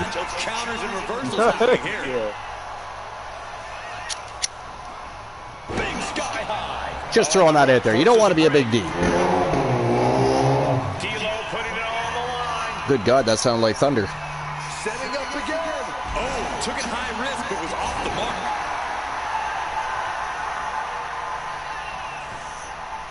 661 359. Who got Eliza Archer? You did. Wow, that's hilarious. You are the one. You are the 13-time Legends champion, or is it 14? It might actually be 14 now. Might be 14 now, actually, because he lost 2 so far this season, right? He lost to The Undertaker, then he lost to fucking D'Lo Brown, who right now is in jeopardy of losing to Kyle O'Reilly. By the way, how dare, if he loses to, how dare both The Undertaker and D'Lo Brown beat Elijah Archer for that championship and then turn around and drop it to somebody else without giving Archer a rematch? Ghastly. Grotesque. Disgusting. Oh, going right into the pin. Oh, D'Lo barely gets that left shoulder up. Man, this is a great match. So far, match of the night. Yo, Olympic Slam by Kyle O'Reilly. Fuck Dragon in the middle of the ring, just pin his ass. Like, what are you doing? Never play with your food too long. And D'Lo fending him off. It gets cold. Texture changes. You might choke on your food. You never know. You don't want to choke any more than you want to be a Big D. 51% World Championship. 151. Unlucky. Here we go again. A sky high. Rocky, if you want to make a name, we do things my way. Hey, I got a question. Wow, that is it. That is all, ladies and gentlemen. The winner of the match and still the TWA Legends Champion, D'Lo Brown, ladies and gentlemen, picks up the big W over the Wolfpack member Kyle Riley from Team Life is Great. He is still reigning defending TWA Legends Champion. So at least he got a title defense. You know, The Undertaker dropped his belt to his next challenger, right? Archer had to face them. And then D'Lo Brown beat him for it. Yeah, I'd have to check Discord. I forget. I think Archer's either at 13 or 14 as far as Legends Championships go. Meanwhile, in 6 seasons, in 6 years, he's only ever had the TWA World title once. And he didn't even get to defend it because back then we had a redemption called Championship Explosion. And as soon as Archer won that fucking title, somebody exploded. I think it was Glenola. We ended up getting rid of that because we had some like high-profile matches take place at one point or another. I think Infinite Oni might have even been on the receiving end of one of those championship explosions. And, you know, the way the stories were great, the matches were fantastic, and they finally won the titles, and then, you know, people would redeem it. I mean, that's what it's there for. But it started to happen all the time, right? Like, anytime somebody would win a title, it would become vacated, and we'd have to have another tournament or something. So we ended up getting rid of it. But now you fight me alone since I put it out. Stupid heart is in the way. Put it out there. I'll be my match.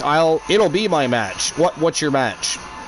I am curious to know what match type you guys are going to wrestle under, actually. Remember when you lost all your titles and what? Yeah, I know. It was fucking ghastly. It was unfair, unjust, if you will. Rocky says, so I don't care what match it is. Iron Underground match. Can you do that? No. That'd be cool if you could. We can definitely do an Underground match, or we can do an Iron Man match.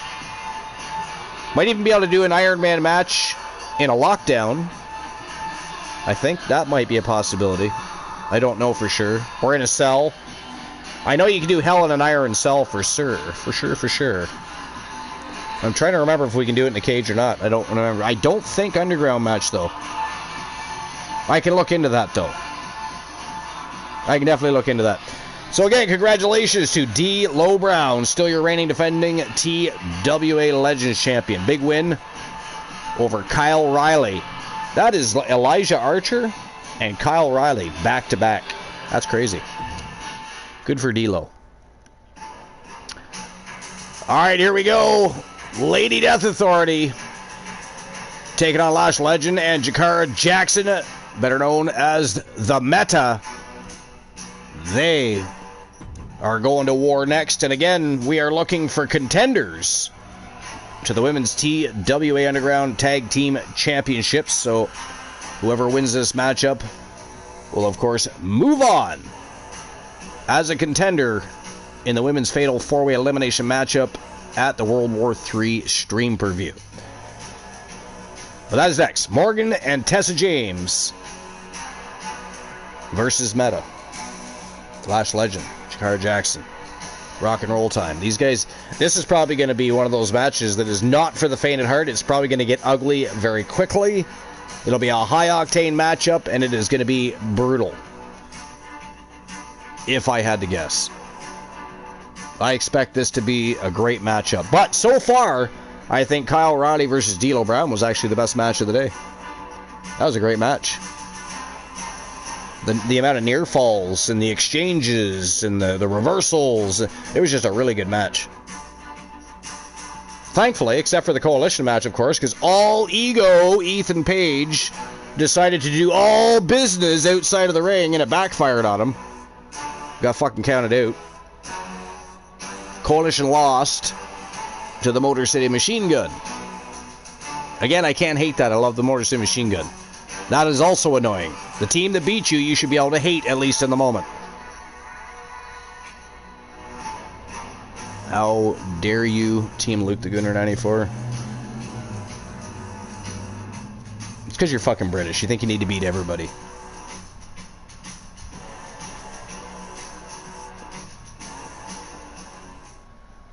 $47% World Championship worthy.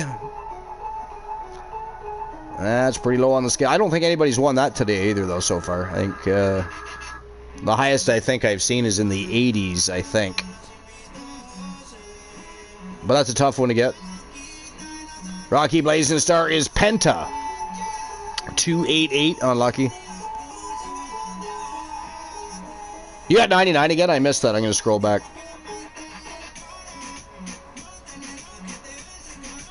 When did you get... Hey, who got the pair of sixes? Boss Apollo just beat out Rocky Blazing Star in the dice game. Now you got to tie a pair of sixes for a roll-off. So Boss Apollo is winning at dice with a pair of sixes. Rocky, of course, leading at blackjack with a 21. Good luck beating that, though. Good luck even tying that for a playoff.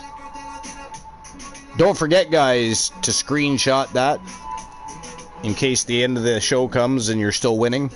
I mean, don't get me wrong, I'm pretty sure Rocky has already wrapped up blackjack, but we'll see. You never know. Somebody else could get 21. It could happen. Pair of sixes, also hard to tie or beat, so Boss might have that one under wraps too. We shall see. But here we go. Lady Death Authority versus Meta. Let's go. Morgan and Tessa James. Team Rocky Cross and Team Tessa James. This is gonna be good.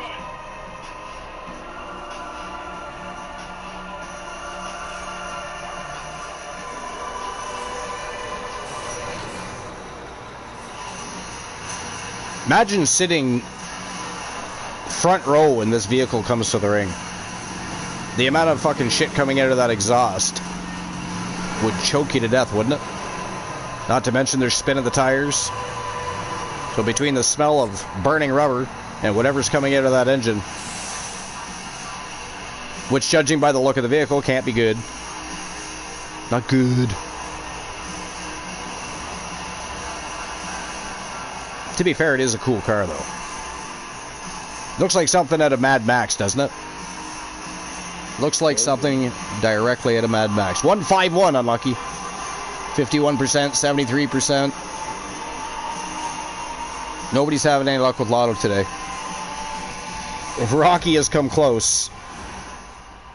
Close, but no cigar, unfortunately. He got a 134 instead of a 124. And then he got a 125 instead of a 124. So you know he's been, he's got some tissues nearby because those are feeling hurters right there. He's got some tissues.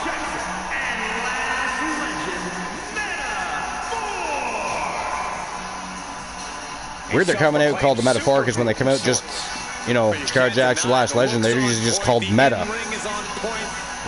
Because there's not fucking 4 of them. It's 2, right? But anyways. Always rooting for each other, always supportive, always having each other's backs. How's that old saying go, Cole? Life is difficult when you're not in metaphor.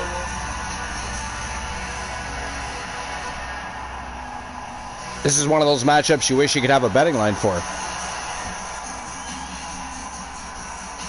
I don't even have the option for a poll.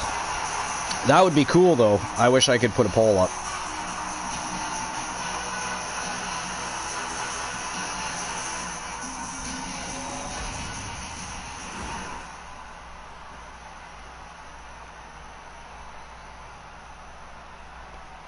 Because we could utilize the polls in, basically the same ways we utilize predictions for betting lines, right? And you wouldn't have to spend channel points. You would just participate. So that'd be kind of fun. That would be kind of fun. Unfortunately, I don't pay for YouTube Premium. This could be a night of tag team action at its finest. Yeah, you can't ask for a much better matchup than the one in front of us. So there's certain features I do not have for YouTube. Sadly, how dare I? It is disgusting. She decides to tag out. Thunderous club comes down. Very effective. Ooh, that hurt right to the kidney. Damn. And Lash unable to gain focus there. She might want to think about leading Man, on a Tessa partner role in James this match. going beast mode in there. Uh-oh. Oh, big mistake, and that error could be costly. Rear European uppercut. I don't know. What do you guys think? Who's winning this matchup? Is it going to be Lady Death Authority or Metaphor? One counter met by another. Each superstar trying to I think it's going to be a great match. I think at the end of the day, I think it'll be Lady Death Authority with the W. Tag made. I think they'll finally wear down Metaphor. What a reversal by Lash. She gets taken into the corner. I mean, Lady Death Authority most certainly more powerful. Just as talented in the ring. Control here with a swinging neck. Is this it? Is this the end? But I think it will be Lady Death Authority getting their hands raised at the end of the match. We shall see. Oh, got the tag. Just in time, too. I mean, we all know I could be wrong. We all know. Oh, look at this. Trying to escape, delivers a jawbreaker.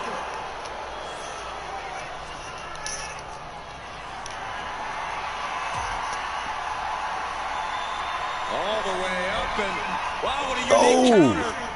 Think it's time to dial Morgan it James looking for a 619. Nails her right in the teeth.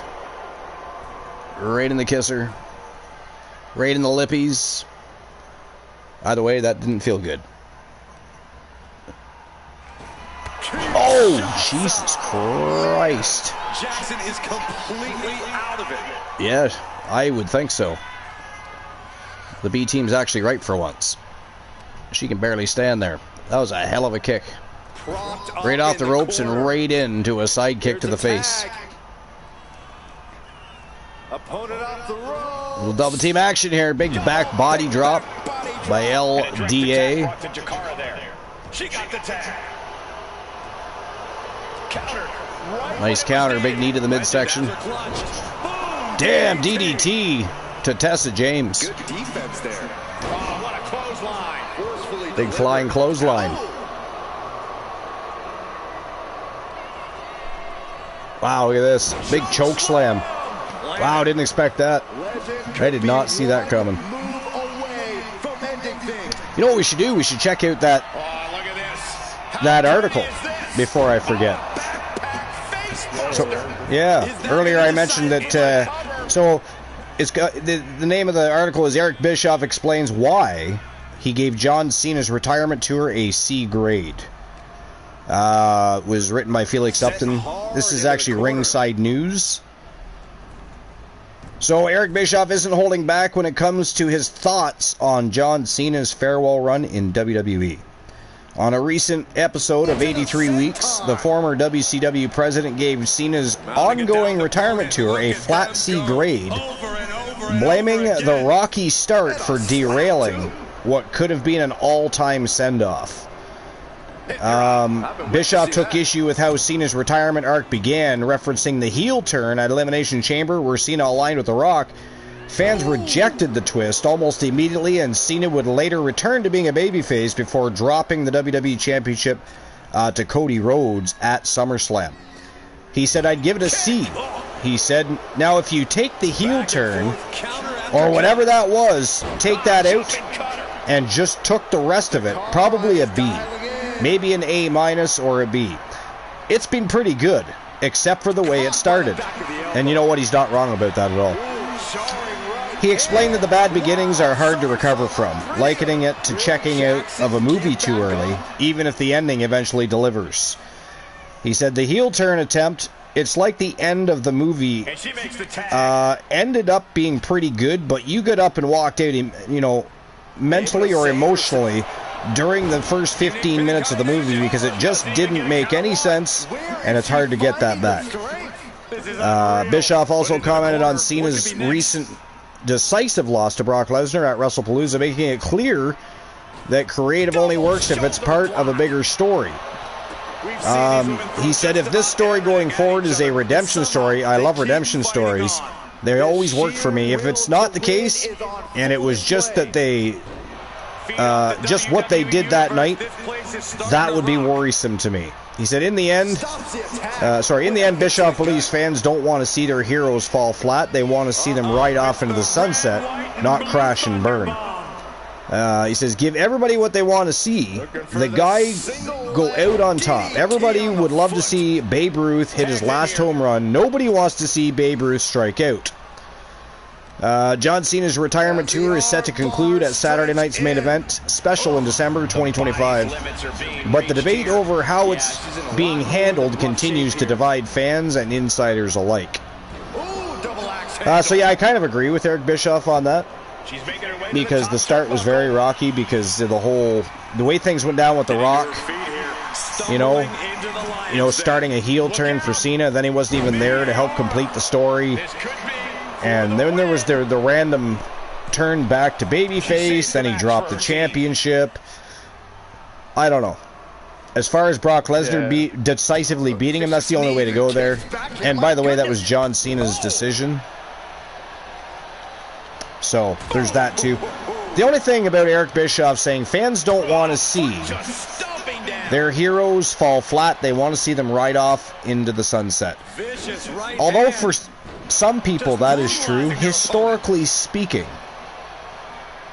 when you're retiring, you're not going out with a win. You're putting somebody over. So I kind of disagree with that part, with that piece of what he's saying. Not too many people win their final matches. Let's put it that way. And it's always been like that. That's not something new. It's not something WWE is doing to John Cena or anything like that. That's just the way it goes. You don't normally win your retirement match. You put somebody over. And I don't expect any less from John Cena, to be fair. If he won his final match, I'd be surprised. It depends who it is, I guess. I don't know. But I still would be surprised. Yeah. So that's why he gives it a C. You know, he said if you take out the rocky start with the heel turn, maybe an A- or a B. Which he probably meant an A- or a B+, to be fair. But either way, same. And I can't disagree. I can't really disagree with that. Wow! Ladies and gentlemen, that is it. That is all. The winner of the match. And now, next in line, amongst what will be two other teams in the women's division, to square off for the TWA Underground Women's Tag Team Championships. Jagar Jackson, Lash Legend. They are known as Meta or Meta-4, and they just picked up a huge W over LDA, Lady Death Authority, Morgan and Tessa James.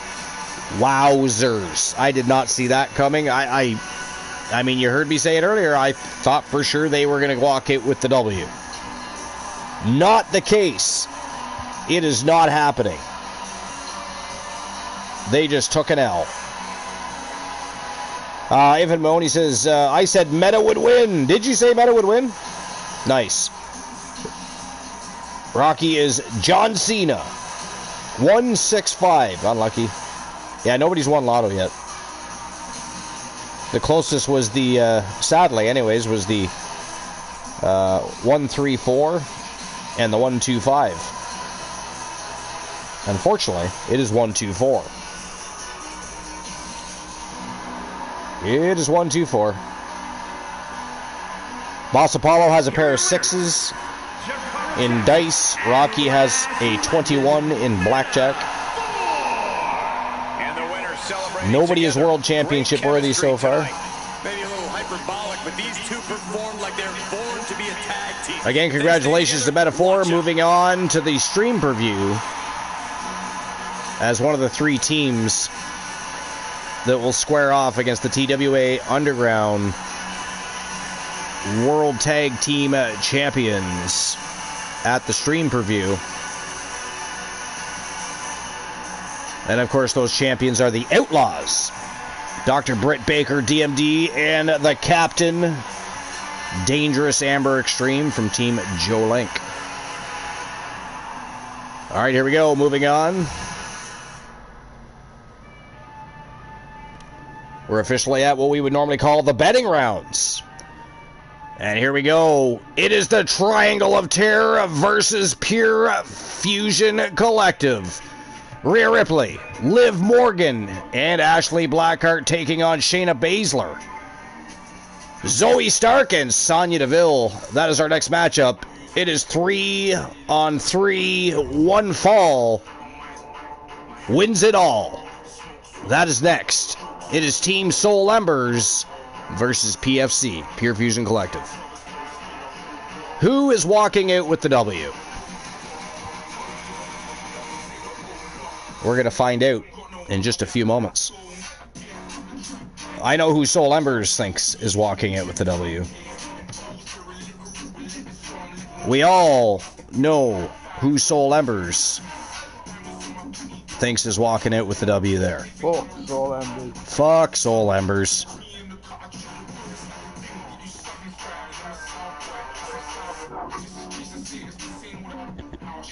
Fuck Soul Embers. But this would make our third team. The interesting thing will be which of the two of the three will go on to join the other two teams for the right to fight the Outlaws at World War III. Will it be Liv and Rhea? Will it be Rhea and Ashley? Liv and Ashley? Should be interesting. Should be interesting to see what Team Soul Embers does. Alright, but here we go. It is the Triangle of Terror versus Pure Fusion Collective. Let's rock and roll. One of these two teams moving on to the World War III stream preview to fight for the TWA Underground Tag Team Championships. Who's it gonna be?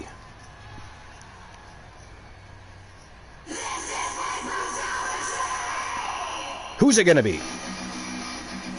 And then, of course, next, in another high-profile tag team matchup, it'll be the final team that will look to move on to the stream preview to face TDL for the TWA Underground Tag Team Championships. It'll be Team Arsenal representing Team Luke the Gooner 94 and The Vision, Big Bronson Reed and Braun Breaker, squaring off against one another.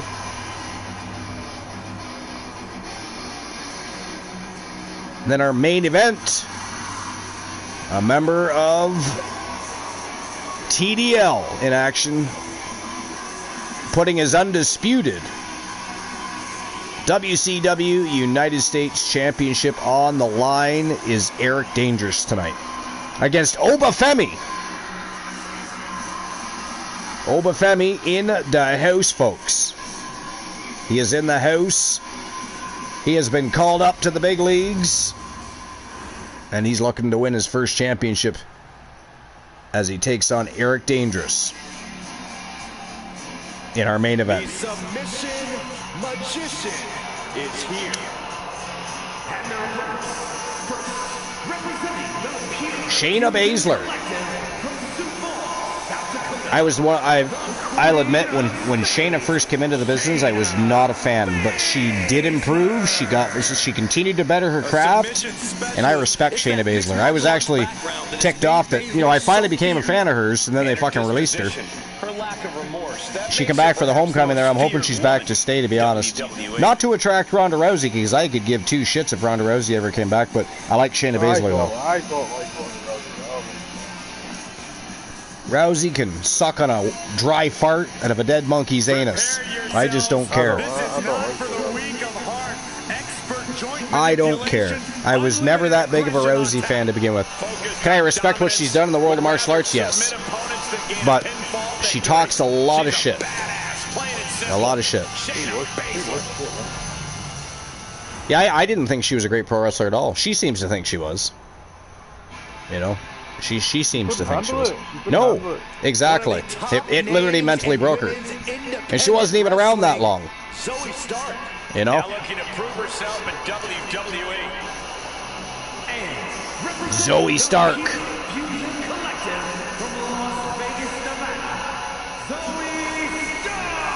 Representing Team Pure Fusion Collective, of course. Partner in crime of both Sonya Deville and Shayna Baszler. 806 unlucky.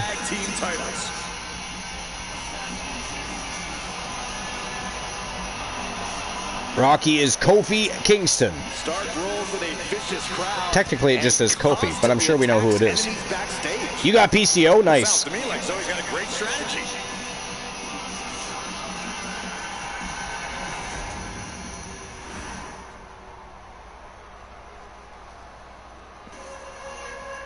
Here comes the Pride Fighter. Nice. And a woman who is all about the power. Rocky, why the hell are you? Oh yeah, you got to try and tie Boss Apollo. I forgot. It's not you. It's you're leading at blackjack. I was gonna say, why are you trying to beat yourself? Throughout her career, Sonya has shown her adaptability as a tag team competitor, a single star, and even a backstage official. I do hope Sonya Deville returns as well at some point, or at least goes to TNA. One of them, I don't care. I like Sonya Deville. Always did, actually. I always thought she was really good. She's a powerful striker with a very extensive. That was another one that shocked me when they got released. I was like, what? What do you mean? What do you mean Sonya Deville got released? Who in the blue hell made that decision? How dare they? Not been a recipe for success for her at times, though. PFC, Pure Fusion Collective in action here tonight. A team that claims to be fighting for dominance, what's that? Fighting for every opportunity that people try to take away from them. Really? I like Sonya. She's a great heel character, too. Which I didn't even think was possible. Yeah, the way the members of PFC carry themselves, this is a team you absolutely have to watch your background. Shayna Baszler and Rhea Ripley starting things off. Rhea Ripley for the Triangle of Terror, and of course, Shayna Baszler for PFC. And the ropes providing a bit of safety here. 1-0-2 for Mufasa. 3-4-1 for Rocky. 0-2-2 for Rocky. Man, nobody's having any luck with that lotto, eh? Again, unfortunately for Rocky, he was the closest on 2 occasions. He got a 1-3-4 instead of a 1-2-4. And then he got a 1-2-5 instead of a 1-2-4. He has a wet pillow at home. He's going to have to throw that bad boy in the dryer. Pair of 3s. Boss Apollo has a pair of 6s, though. He has a pair of 6s. From behind, back suplex. Oh, that hurt to the spine. Picking the spot. 288. Did I read that? I might have. Leaning her into the corner now. 5-4 for blackjack. I mean, Rocky's got a perfect 21s. I mean, anybody playing blackjack's looking for a 21 to tie for a playoff. They are feeding off the WWE fans, now pinning the arms. Rocky Blazing Star is now Ryback. Look at this firing. 7-2. 8-5-3. Feed me more, Rocky says. I actually liked Ryback. It's too bad that he lost his motherfucking mind and became a fucking crazy guy. He went from the big guy. Yeah, he went from being the big guy to the crazy guy. I did, you know, selfishly, I still kind of want to see him come back. I hated what it used to drive me nuts when people would compare him to Goldberg. It's like, how do you compare him to Goldberg? Why? Because he's bald? Like, what the fuck? They don't even dress the same. Ryback was a way better wrestler than Goldberg. You know? Oh, that's crazy talk. Ryback was very good, especially for a big guy. I mean, he was WWE champion even. That guy was gifted. Well, that's the problem, right?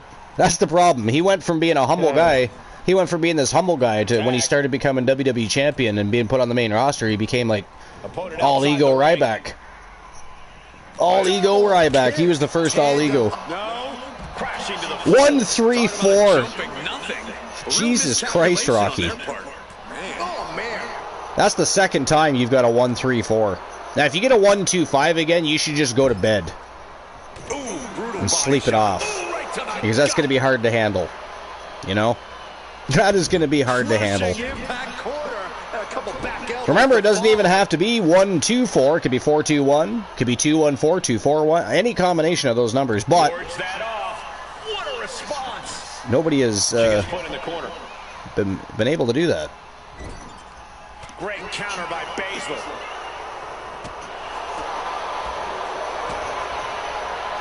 I hope Soul Ember's team loses.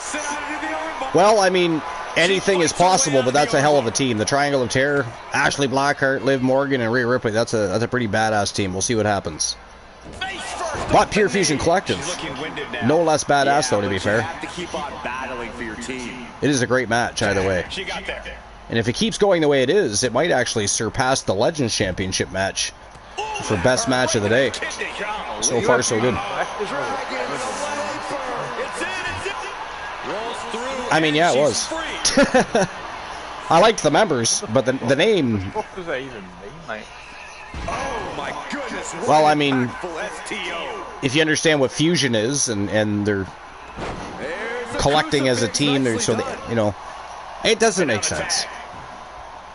But I mean, I get the name, but it doesn't make sense to call them Pure Fusion Collective. 877 unlucky. Nobody's become world championship worthy either. Luke is eating popcorn. How dare you, sir? Went to the fucking concession stand, got himself popcorn, didn't even bring anybody else back any. Fucking rude. Fucking rude. You British bastard. You can at least share. How dare you? Rude. Alright, I'm just going to take a quick break. I mean, that's one thing I'm unable to do. Nobody could even offer me a break time notice or anything on here, so I'm going to have to just take a quick break because I need a beverage. I'm going to be about probably 2 minutes because I'm going to make a coffee. So I'll be right back. In the meantime, you can enjoy wondering why it is that Team Luke the Gooner went to the concession stand, bought himself food, came back to the broadcast booth, and did not offer anybody, didn't even take a list if anybody else wanted anything. You know, there's questions to be answered here. There's things to lament on. But I'll be right back. Lands the knee. And it looks like Rhea's bleeding. Elbow to the leg, and look at this, just attacking the knee. A heel hook locked in. You can almost hear the opponent yelling in agony.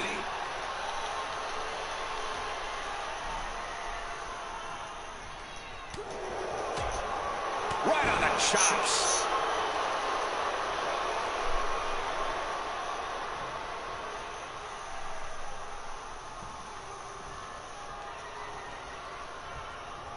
She turns that attack away. Catches the leg. These two have learned each other so well.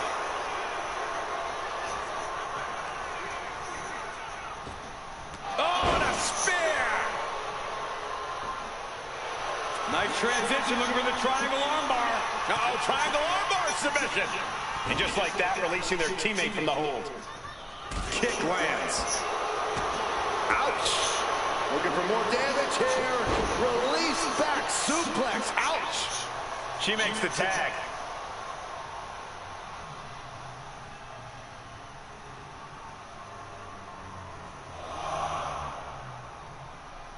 Solid punch.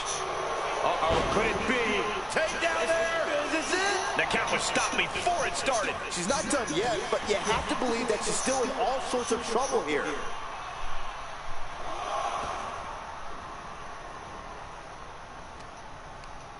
Morgan with the arm into a hammerlock, steps through, look out. Into an SOS. Oh, Liv got caught with a reversal.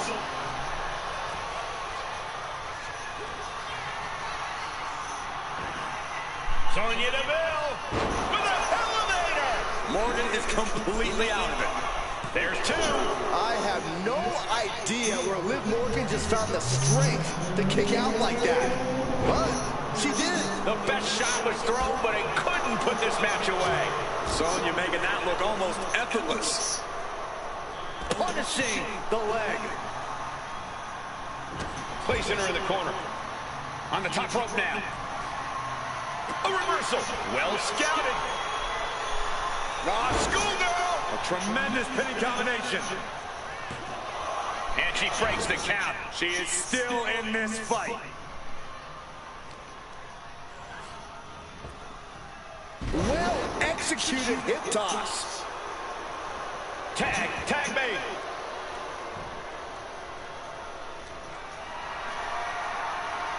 Lifted up. What's next?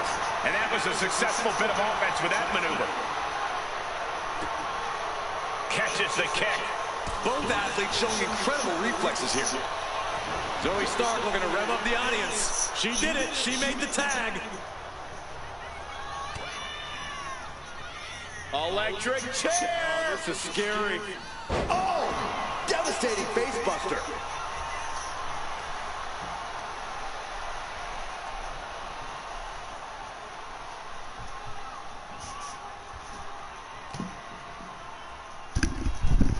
Alright, I have returned. What have I missed? Match is still going on. No victor as of yet. In the corner, has to find a way. Hopefully the match has been as good as it was while I was here, because I'm telling you, like I said earlier, the way this is shaping up, this might actually surpass the Legends Championship matchup, because that was a great match. Kyle Riley versus D'Lo Brown was a very, very good matchup. But I think this might actually be surpassing that. So far, Triangle of Terror versus PFC has been fantastic. And I just missed 2 minutes of it, so I'm assuming it has been going as well as it was when I left. Because there is no victor. The match was not over when I returned, thankfully. Thankfully.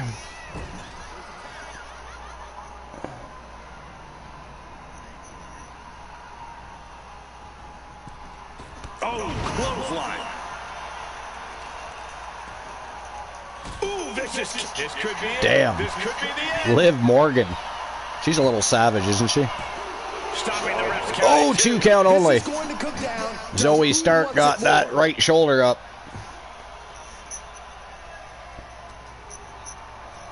Zoe Stark still in it to win it for her team. Something in the corner. Remember, it is not elimination. It's one fall wins it all. Little double team action by Liv and Rhea. Taking a moment to get pumped off of this crowd's incredible energy. Ashley Blackheart looks a little fired up. She wants in. And she's tagging. And in she comes. In she comes. She's pumped. The WWE Universe is pumped. I'm pumped. She got caught taunting to the audience. Caught with a Oh, big lariat by Zoe Stark. I mean, I don't know what Ashley Blackheart was thinking there. Damn. Oh, you're not going to put out 1 count only, but I mean, I think Ashley would have kicked out of that anyways. You're not going to put her down that easy. What a match. What a match. Nice reversal, big back body drop by Ashley Blackheart. From the outside. Oh, look at that. Oh, she missed, though. Landed with nobody home. Nice evasion there by Zoe Stark. Out the back door goes Ashley Blackheart, though. Big elbow right to the back of the thigh.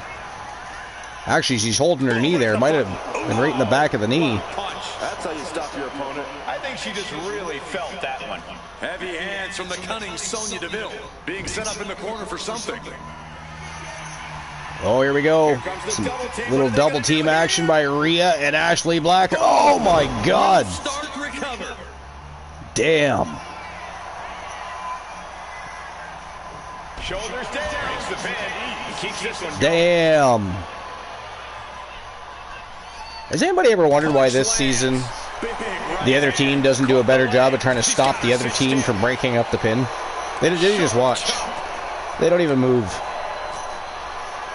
Look at this. Snap suplex. Have you noticed that, Luke? Like when tag team matches are happening, for some reason this season, the other team, like if somebody goes to break up the pin, the other team doesn't get in and try to stop them from breaking up that pin. They just allow it to happen. It's weird. I don't know why that is. I don't know why that is. Oh, look at that. Locked in tight. Rhea looking for some. Oh, let her out. Why'd she let her out? Back in comes Liv. I'm still trying to figure out why she. I mean, I think she would have tapped her out right there. Liv trying to rally the WWE Universe behind her. What the hell is going on? What in the blue hell? I'm pretty sure that Sonya Deville was moments from tapping out there, and for whatever reason, Rhea let her out. Oh, look at that armbar locked in tight on Liv. Oh, Liv got out. Liv got out quick. Wow. Round and round we go. Tilt-a-whirl head scissors.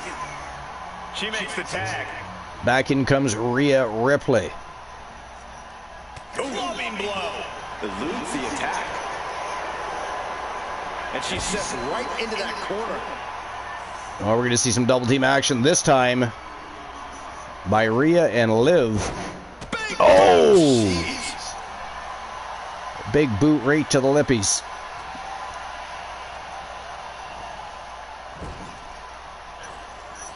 I mean, so far in the latter half of this match, I would say the Triangle of Terror are slowly chopping away at PFC here.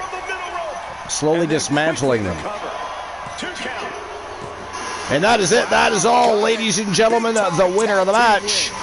And of course now, Team Soul Embers has a big decision to make. Who is going to go on to the stream preview and be one of the teams that have now earned the right to fight the Outlaws for the TWA Underground Tag Team Championships?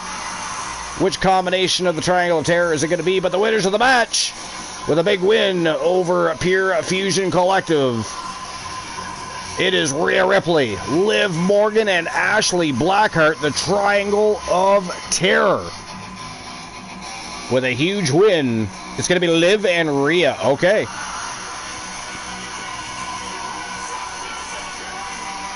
Good to know.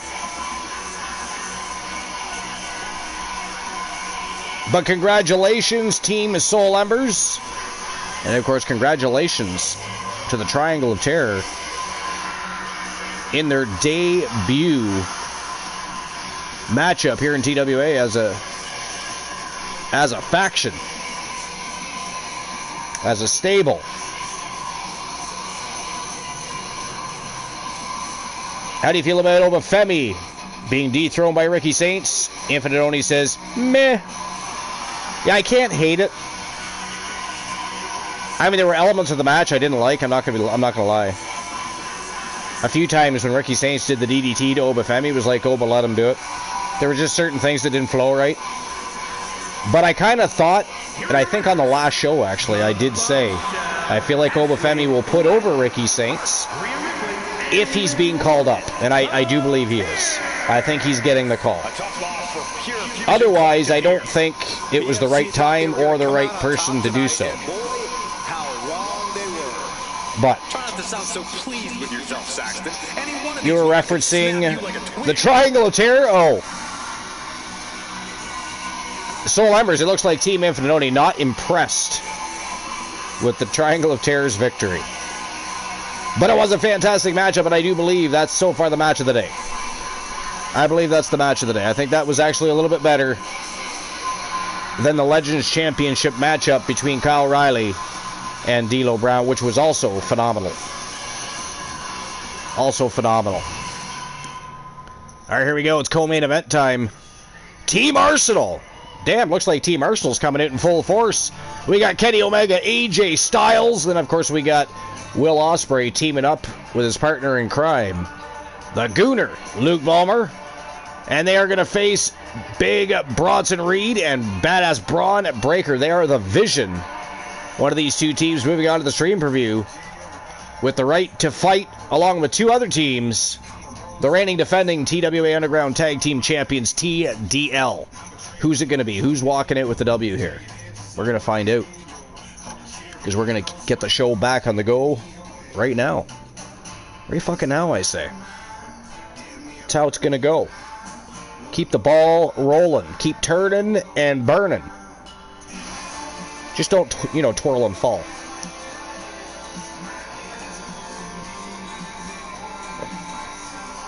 What do you think, Luke?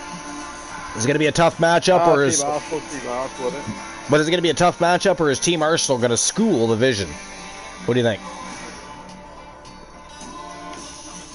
What's that? Is... What did I say? How dare you not pay attention? You British bastard, you. Always just worrying about yourself. Let me guess, you're at the shrine. You're on Amazon looking for more items of Mickey James clothing to add to said shrine. You're eating your popcorn. You're drinking your cola. And pretending to pay attention as we continue a great show here on YouTube. The road to WCW's World War III. World War III right around the corner. How dare you? No, I was saying, do you think it's going to be a tough matchup? Yeah. Or do you think that Team Arsenal will school the Vision here? You think they'll take him to school? Or is it going to be a tough match? That was my question.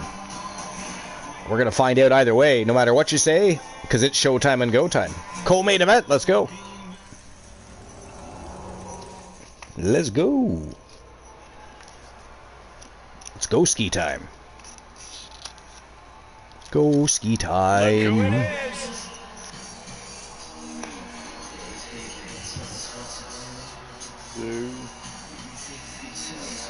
Here comes Team Arsenal. Former tag team champions.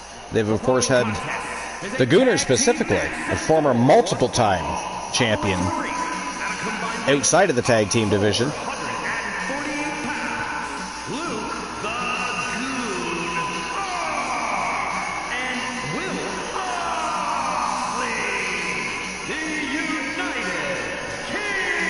The Gooner and Will Ospreay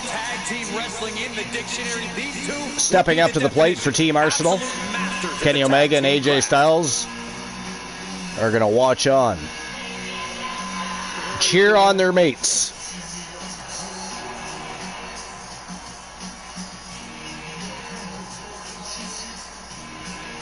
The question is, what role will they play in this matchup, if any?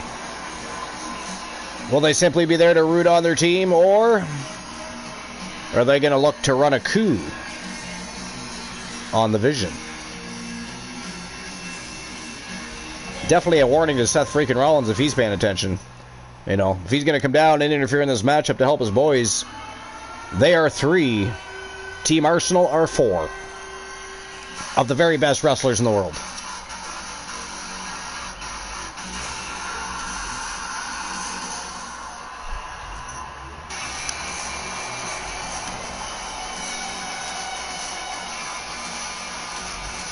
And here comes the Vision, Big Bronson Reed and Braun Breaker.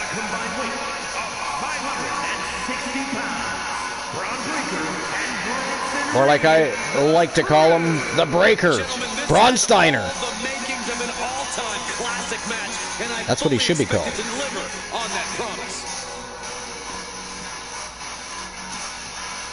That is what he should be called. He is a Steiner. He should be utilizing that historic name in the company. Hopefully he's repackaged at some point and they do that. Because, that should be his name. The Breaker, Braun Steiner. That'd be badass.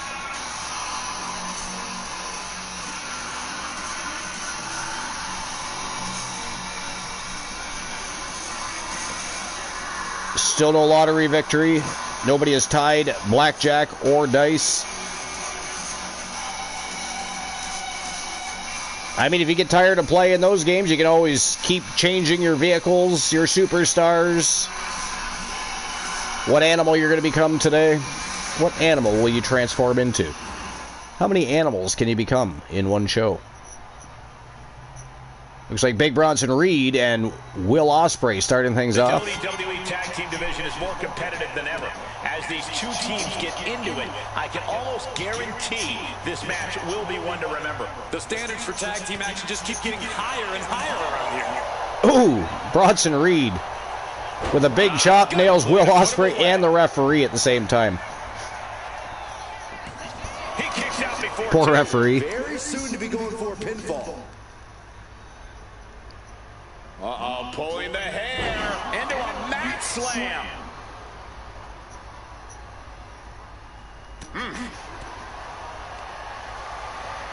What do you think about that, Luke? Obafemi losing to Ricky Saints. What was your thoughts on that? I thought Obafemi. Did you think he was going to win? He was like. Well, it really just depended for me. I thought if he's getting the call up, he might put Ricky Saints over. If he's not getting the call up, I would have expected him to defend the belt, was my thought process. So I feel like he's putting Saints over and getting the call up to the main roster is what I think is probably happening. But I could be wrong. I would hope that's what's happening, because otherwise, why have Ricky Saints beat him? Right now, anyways, you know. And like I said earlier, there is a slew of great matches that Obafemi can have on Raw or SmackDown. Doesn't even matter which roster.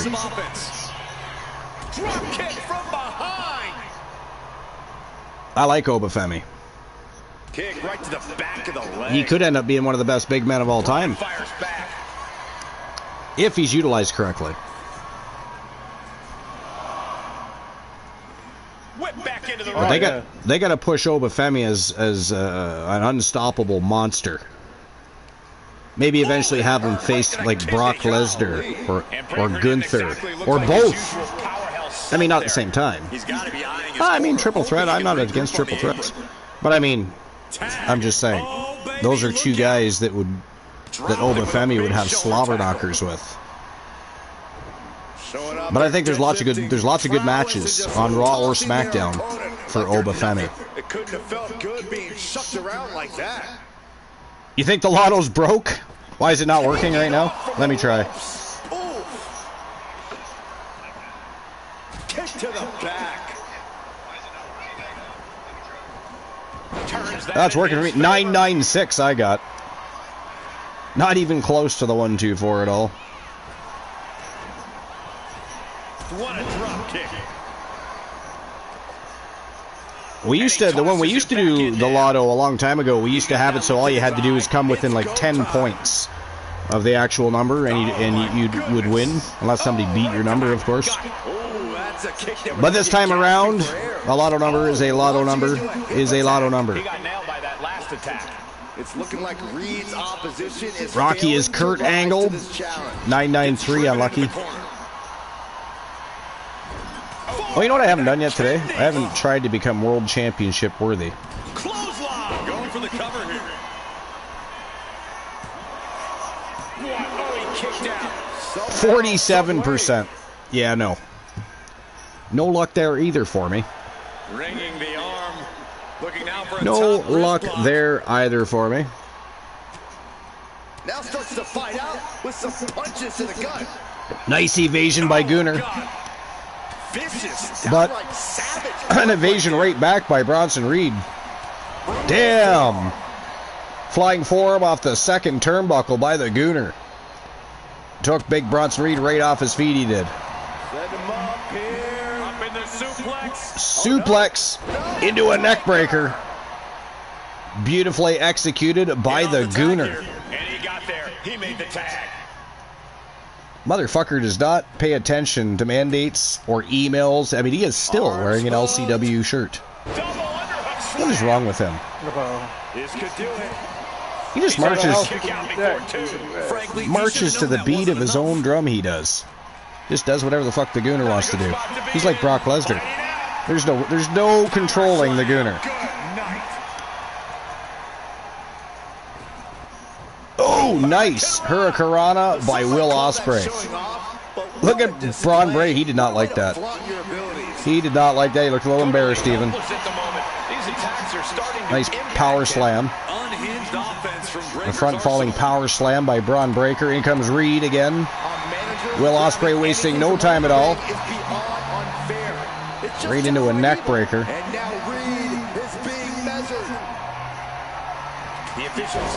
Oh! This match continues on. Damn. Turn it around with a reversal. I don't know how Bronson Reed almost no-sold that.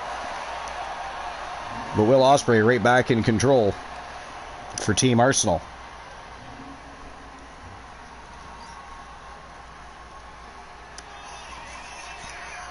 I think he's toying around with the big man a little too much here. He's going for his own version of a style clash. Ospreay rolls him up, but Braun Breaker right there. Not even a 1 count to be offered there. Quickly broken up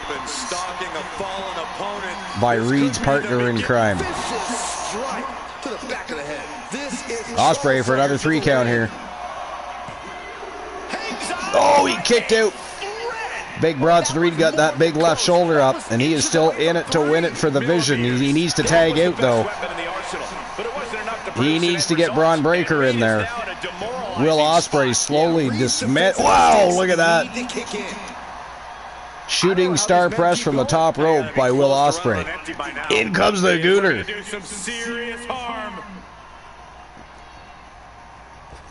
The Gooner with a moonsault from the second rope. Holy fucking hell, they are all over Bronson Reed right now. Braun Breaker eagerly awaiting that tag. Nice evasion there by Bronson Reed. Holy fucking hell, what is going on your end? It's probably Moonraider's fault. Moonraider, you're a fucking How dare you, Moonraider? And the count doesn't even begin. What the hell? Why was there no count there? Oh, the referee got distracted. Look at this. Team Arsenal distracting the ref. This has been a monumental Holy hell. Braun Breaker is pissed.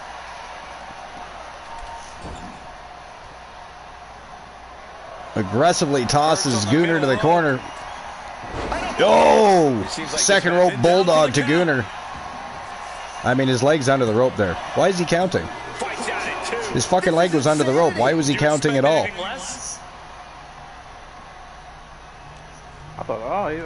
That's like a rookie ref mistake right there, and he's a veteran of the fucking business. What is going on with the reffing this season? It's been very questionable at times, has it not?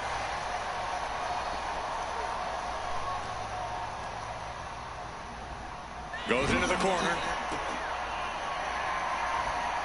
Gooner back to the second rope.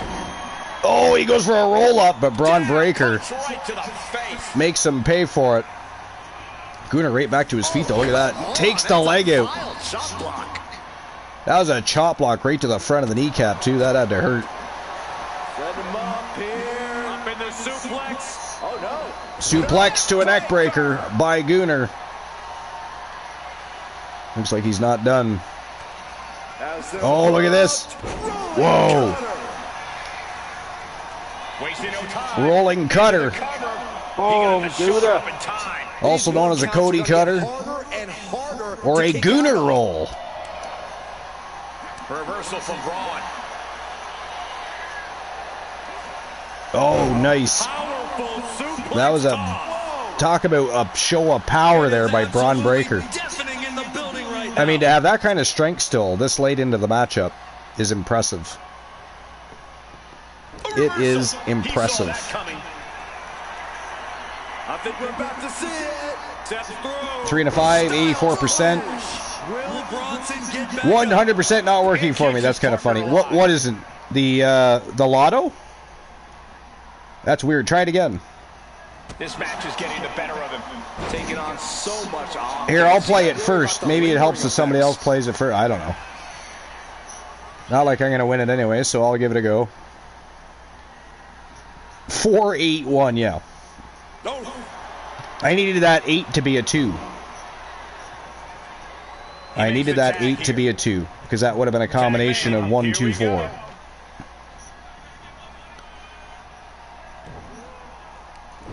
Wow. Great agility on display. The acrobatics and agility of Will Ospreay on full display right there. Producing a trampling. Braun Breaker not impressed though. He is right back in control of Will Ospreay here. Has him in the corner. Thinking. We got some double team action now by the Vision. Uh-oh, this is not going to be good. Yo! Oh! I'm pretty sure I just saw Will Ospreay's lungs drop right through the mat. Wow, he kicked out. Son, bitch. Will Ospreay gets the right shoulder up. It is beyond electric. He doesn't have any lungs left in him, but he kicked out. Wow. Uh-oh. Oh, double axe handle right to the spine. Will Ospreay needs a tag here. That was a standing moonsault by Braun Breaker right there. They continue to punish the torso of Will Ospreay. He's looking for the tag. Breaker's not paying attention. He's too busy trying to rile up that crowd. Here comes Gunner. Running arm drag.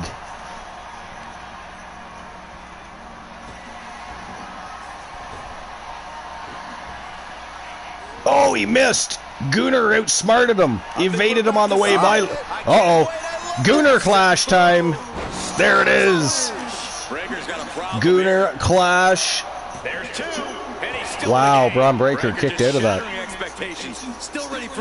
Man, this too is a great match.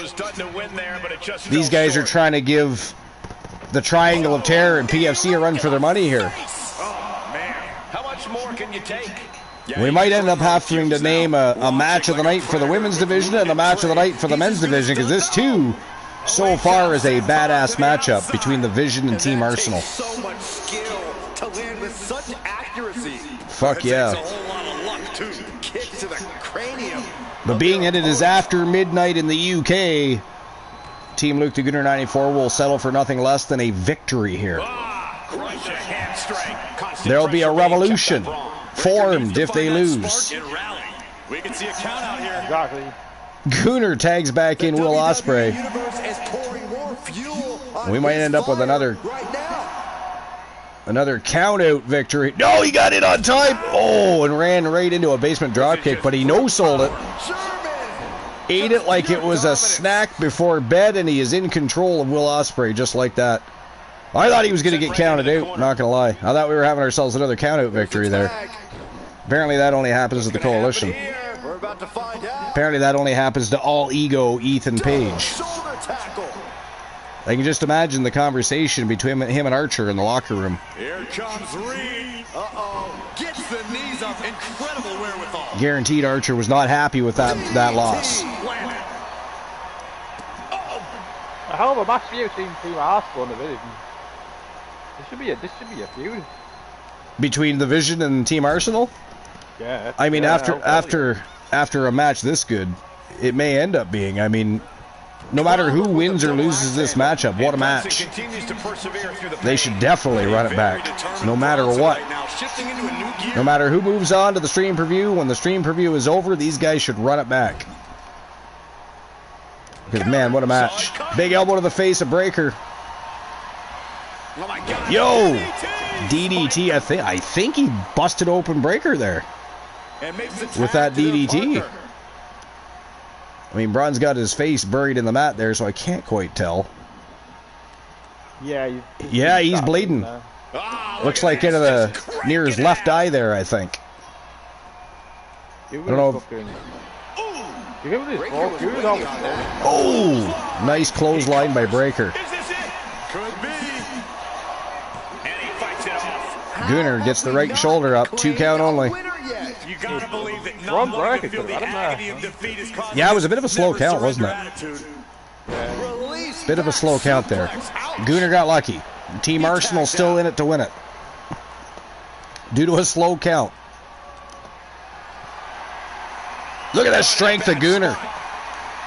That's big Bronson Reed up on his shoulders. Snake eyes to Bronson Reed. Wow, basement dropkick to the face by Reed. Oh, man. What a monster. He recovers so quickly. Crazy. Placing him in the corner. It is crazy.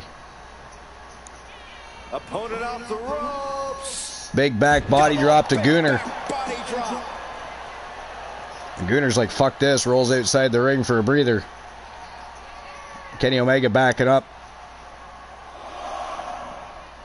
I mean, he didn't even try to help Gunner there. He didn't. So far, Team Arsenal staying out of the matchup. We're at a 5 count here. Gunner is flat on his back.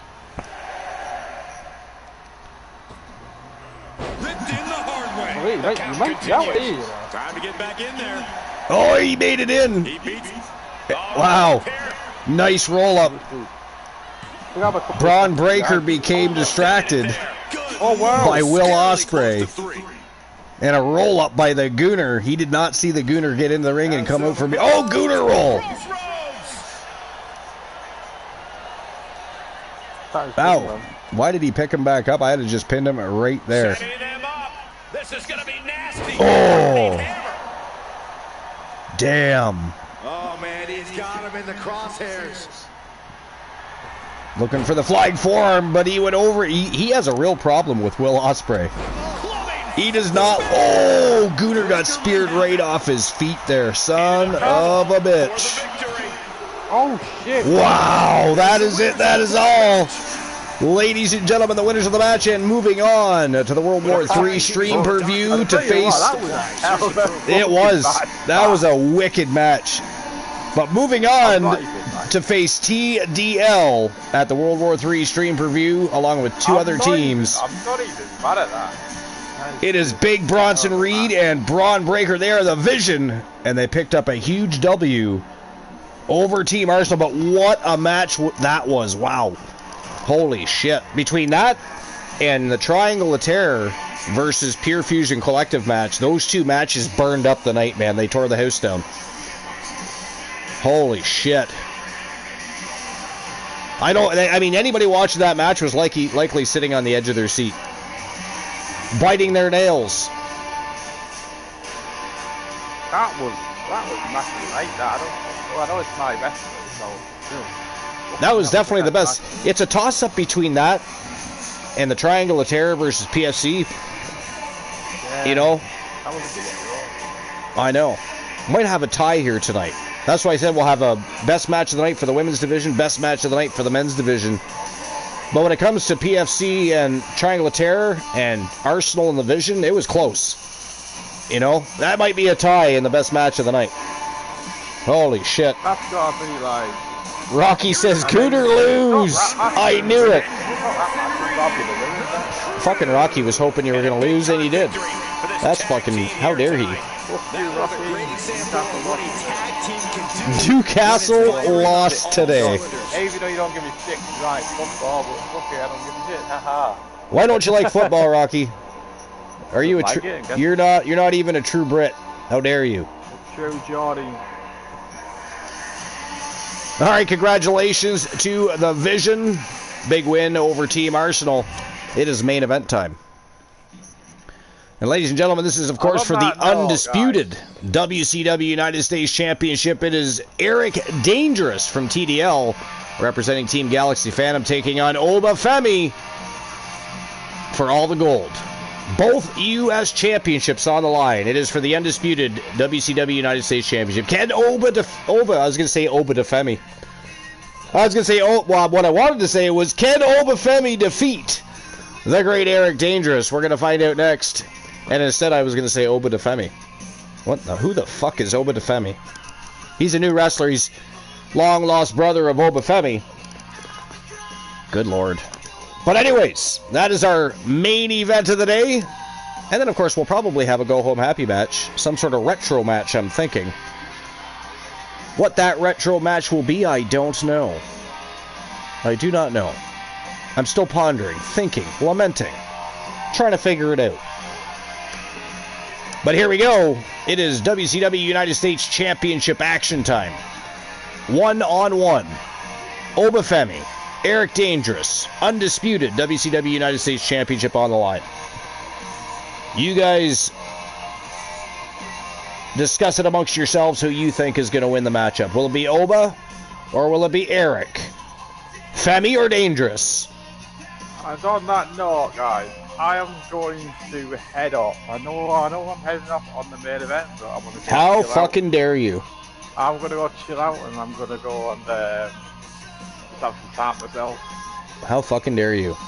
And after the show, I was going to stay on the broadcast booth and shoot the shit and relax. But you're just abandoning us. You stayed on after the I am, yeah. Yeah, I was going to. That was the plan. But I mean, feel free to go grab a drink and a snack, and then come right back. How dare you? Brock Lesnar versus Goldberg. That's the match you want to see? Okay. I'm down with that. I'm down with that. I can watch Brock versus Goldberg. That's a great idea. Good way to end the night. But before we get there, Obafemi, Eric Dangerous, undisputed WCW United States Championship on the line. Let's go. Let's go. Showtime and go time. In the ring again. Just can't wait to get back in the ring again. Oh, I might be back in there. Yeah, no worries. No worries. Sounds good. And anybody else that wants to join the broadcast booth after the show, feel free. Soul Embers. Anybody else? Here comes Obafemi. You never liked football since my dad died at St. James Park after their give him peanut when he can't have anything. So he had an allergic reaction and passed away from peanuts? That's fucking tragic, man. I'm sorry to hear that. Sorry to hear that. I mean, I don't know if I personally would hate the sport over that. I would certainly hate the fucking management behind the goddamn arena, and I wouldn't like that fucking team at all, but football's actually entertaining. I wasn't always a fan of football. It was something I developed a liking for later, like I would say probably after high school even. You know? Because I played it a little bit here and there in high school, but it wasn't until later I developed more of an appreciation for that sport. I like, football play in the UK and Europe better than over here. Like, I don't like MLS, Major League Soccer. I've tried. I just think, in comparison to what I see from teams from the UK and of course teams from Europe, like their worst team could come over and mop the floor. And basically MLS just takes anybody over there that's a great player ready for retirement, brings them over, pays them a whole bunch of money to barely play, and then they just go into retirement. So, I don't know, I'm just not a fan of MLS. I don't, to me, it's not the same quality play. That's just me. That's just me. I would love a demon match. Kane versus Demon King versus Fiend.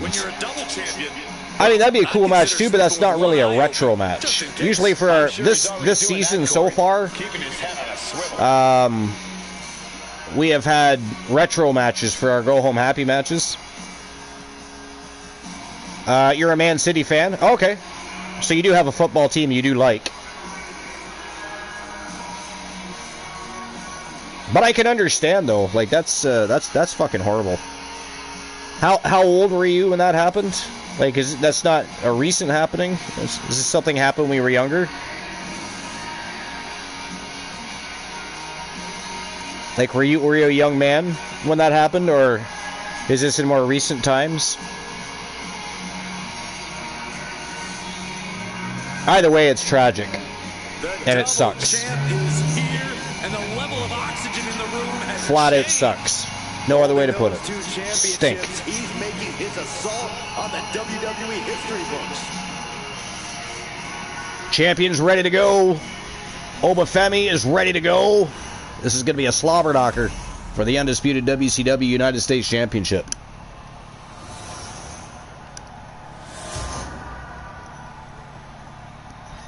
What do you guys think, Obafemi or Eric Dangerous? Who are you guys siding with here? Who are you guys siding with? You were 6 years old? Damn. Damn. Yeah, that's rough, man. I mean, it's never, it doesn't matter how old you are. I mean, your parents could be old and 1 foot in the grave anyways. You know, if you had a great relationship with your parent, or any family member, friend, family member, it doesn't matter, right? And you lose them, it is just awful. It is awful.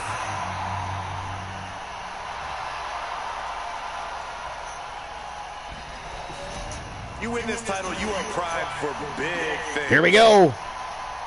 The bell's about to ring. It is go time. Obafemi and Eric Dangerous. Let's fucking go. Now I'm losing my stepdad to oh, good God. Good God, I'm sorry to hear that. Fuck cancer, you know. All the money that they've raised for research for cancer, and they don't seem to ever pop out anything that can, Yeah, Byron, and that's the type of momentum that well, do anything. I mean, that's not true, I guess. I mean, Russia apparently has a colon cancer vaccine available for, and they're giving, and Putin is giving it out to his people for free. You know, apparently it's had great success already. They've already started, I believe they've already started giving it to people. But from all the studies and research they've done, whatever they're utilizing for a vaccine seems to somehow prevent or get rid of colon cancer, one of the two, if not both. Yeah, Oba reminding his opponent that he's not someone to take lightly. I'm sure Obafemi would. But how interesting would it be, though, if, you know, Russia and Vladimir Putin were the first people to start abolishing colon cancer? Now we just need to move on to other cancers, you know? I still say there has to be a cure for some of those cancers out there. Has to be by now. Why are we not utilizing? There's got to be. You know what I mean? I'm not saying for all of it, because some cancers are very aggressive, right? But the lesser aggressive ones, or what are considered the less, it's all aggressive. It's fucking cancer. Fuck cancer. Cancer's an asshole. A fucktard. A bastard, if you will. Oh yeah, he's got a new sense of purpose now. I'm the only member in my whole family that never caused the virus. You mean you're the only one in your family that's never developed cancer, you mean? The champ left railing a little by that last blow. Is that what you're saying? It has been a lift-off. Completely missed the mark there. Is that what you're saying? I mean, that's a good thing. We don't want you to get cancer, Rocky. Fuck that shit. Keep that out of your system. Devastating punch. Wow. Face. A series of big right hands downs Obafemi.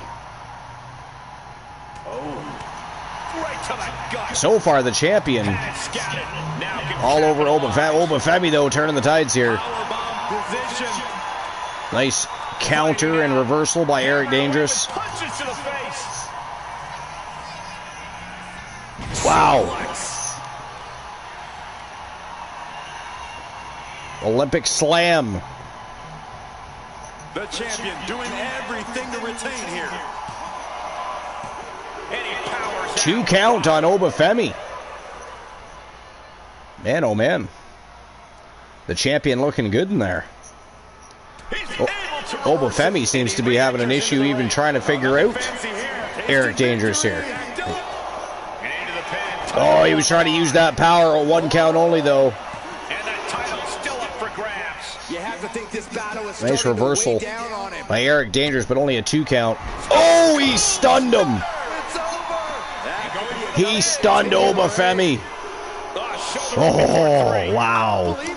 Oba gets the right shoulder up just in time. The champion just about ended the night for Obafemi and went home with his gold. Obafemi better pull something out quick. Pull something out of that magic hat, or the champion is going to derail his train that is en route to championship gold.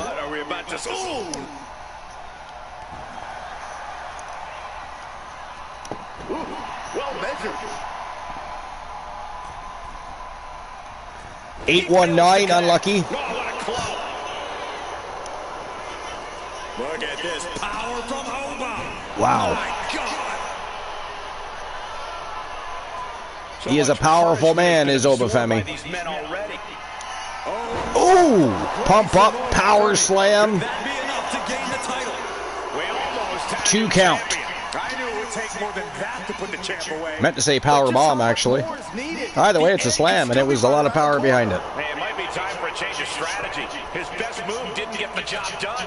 Wow, big flying elbow right across the throat of the champion. Oba measuring him up. Oh, they're going to trade blows here. Shot for shot. Going on between Obafemi and the champion. Each exchange just sapping the energy from these two.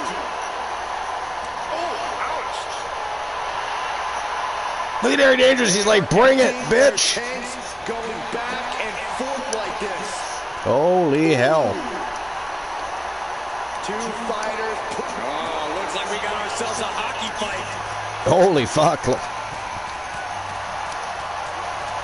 That shot ends things. Eric Dangerous gets the upper hand at the end of it. Big back body drop by the champ. Ooh, spine buster. Champ going upstairs. And a flying elbow of his own right across that big chest of Obafemi. But he kicks out, 2 count only there. I am shaking my head in disbelief over how he managed to get the shoulder up. 2 count only for Obafemi. Caught in midair powerbomb. Close fist pump. Stone Cold Stunner. It's over. Perfect execution from the champ. Champion lands another stunner. Looking for the pin. That might do it. And that is it. That is all, ladies and gentlemen. The winner of the matchup, and still your reigning, defending, undisputed WCW United States Champion, representing Team Galaxy Phantom, and of course TDL. It is your champion, Eric Dangerous, with the big W, and he is going home with his gold. Congratulations to Galaxy Phantom and TDL. Huge win over Obafemi by Eric Dangerous.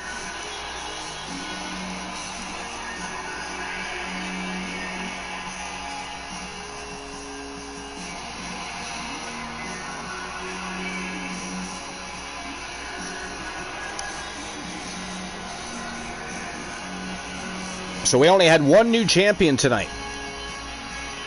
And that was Victoria, with a huge win over Stephanie Vicaire for the Women's WCW United States Championship. What a night it was. Sadly, the only match of disappointment was the Coalition versus Motor City Machine Guns, because that sumbitch ended with Ethan Page getting counted the fuck out. How dare he? How dare he? 877 unlucky.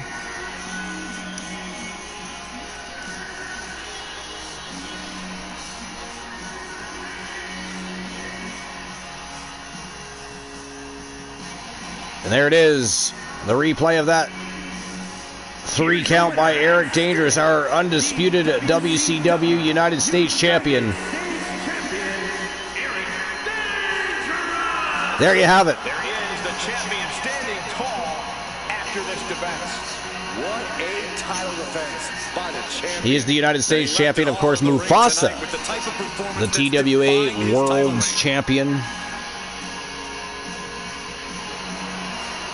And TDL are also the TWA Underground World Tag Team Champions. They are dominating TWA in tag team contests and singles competition. It's been unreal, has this season been for TDL. Holy hell. So that means Boss Apollo has officially won at Dice. Rocky has officially won at Blackjack. Nobody is championship worthy, and nobody has won the lotto. So the lotto numbers will stay the same for our next show. Of course, our next show is going to be TWA Underground.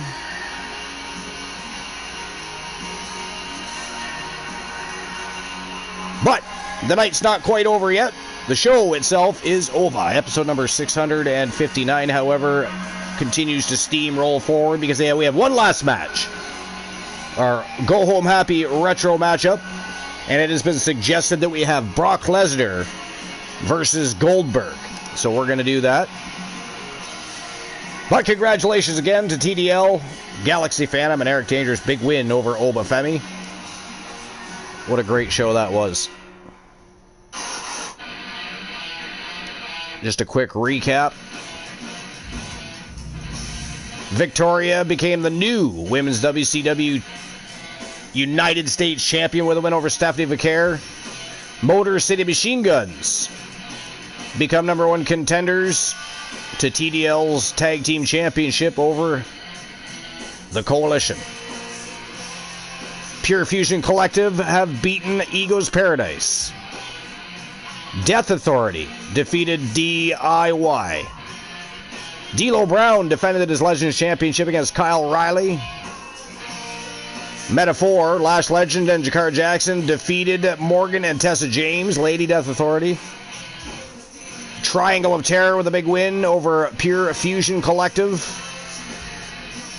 The Vision, Bronson Reed and Braun Breaker, have defeated Team Arsenal, Will Ospreay and Luke the Gunner.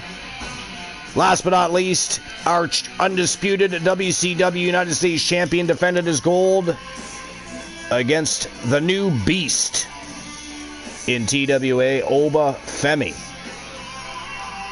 Great show. I still think that Pure Fusion Collective and Triangle of Terror, as well as Team Arsenal versus The Vision, were the best matches of the night. All right, here we go. We're moving on to our Go Home Happy Retro matchup. Here we go.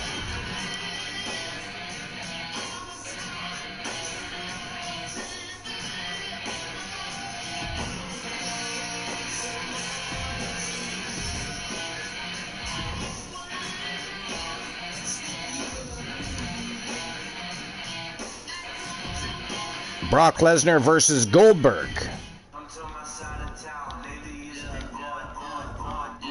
Whoa, what am I doing?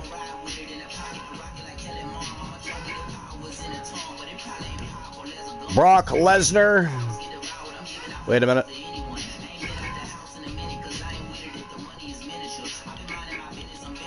Versus Goldberg.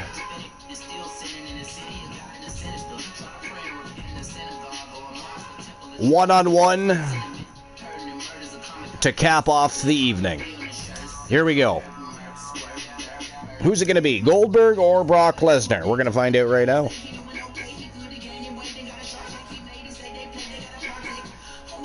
Again, our next show will be live on Twitch TV, TWA Underground.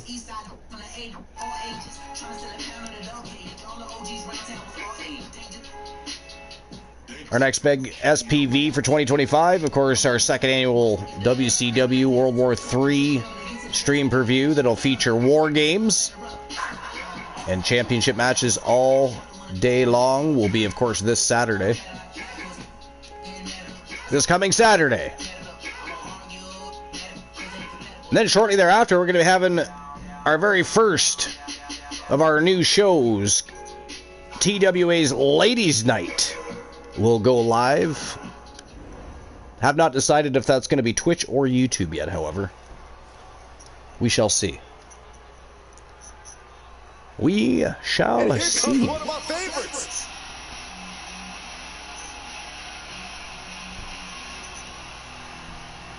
The Beast Incarnate, Brock Lesnar,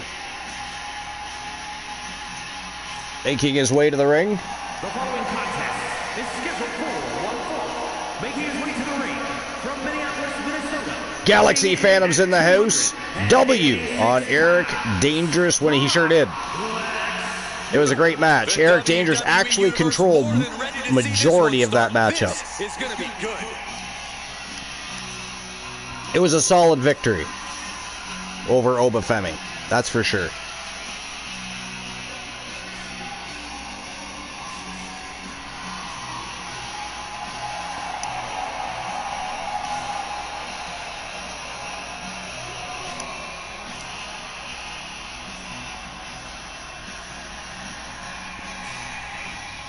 Will Brock Lesnar do to Goldberg what he did to John Cena?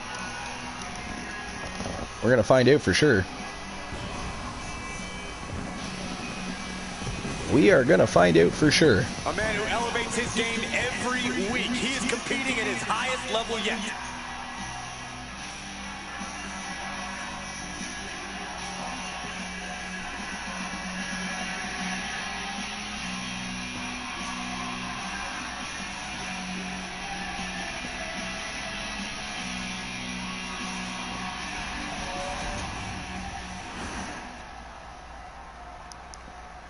Things are about to get good. Here comes Goldberg.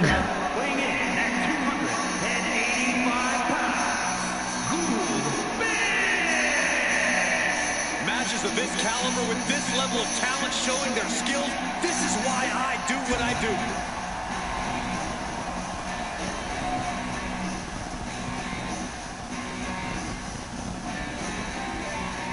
Now, of course, we can't raid anybody directly from YouTube, as always. I'm sure you guys know that by now. But I am trying to find somebody to pop their link in. Not really a lot of options on my end, but I'm thinking... I'm thinking maybe we go visit Bubba Electric. Maybe Bubba Electric needs a visit. We need to show him some love.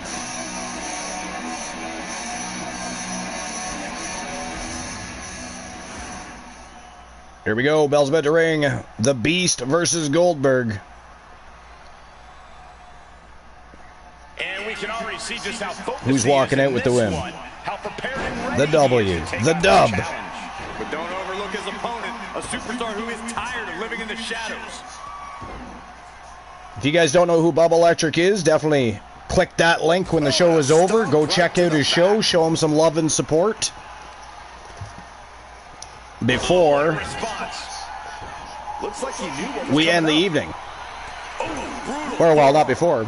As we are ending the evening, actually, to be fair. But that is his link. He is live with a wrestling show right now. He's a good dude with a good community. We'll see what he's up to. I will be there. I hope you guys join me. All you got to do is click that link after this matchup. That's all you got to do. He answers right back. That's all you got to do. Face first into the post.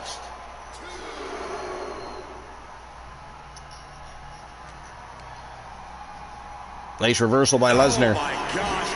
Sends Goldberg right into the steel steps. We're at a 4 count already, though. Man, that ref's counting fast tonight. It's funny because some of the pinfall counts were slow as fuck. But yet when it comes to countouts, he is right all over. He is on top of it. He wanted to count again. They were in the ring. How dare he? You the fuck hired that ref. Tossing them aside. I don't think people realize the amount of Brock with a show of power there. Someone like that. He's in complete command. Just picks him up and tosses him like a rag doll. Bill Goldberg is what? 280 pounds? 275, somewhere around there. Collar and elbow tie up.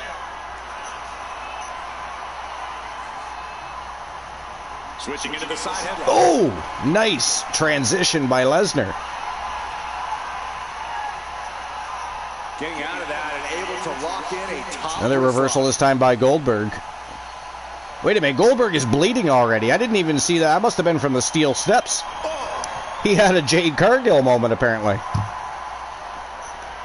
Man had a Jade Cargill moment. With authority. Taking his time, preparing to attack. Goldberg measuring up Lesnar here. Wow. Nice reversal and counter by Lesnar. Look at that show of strength.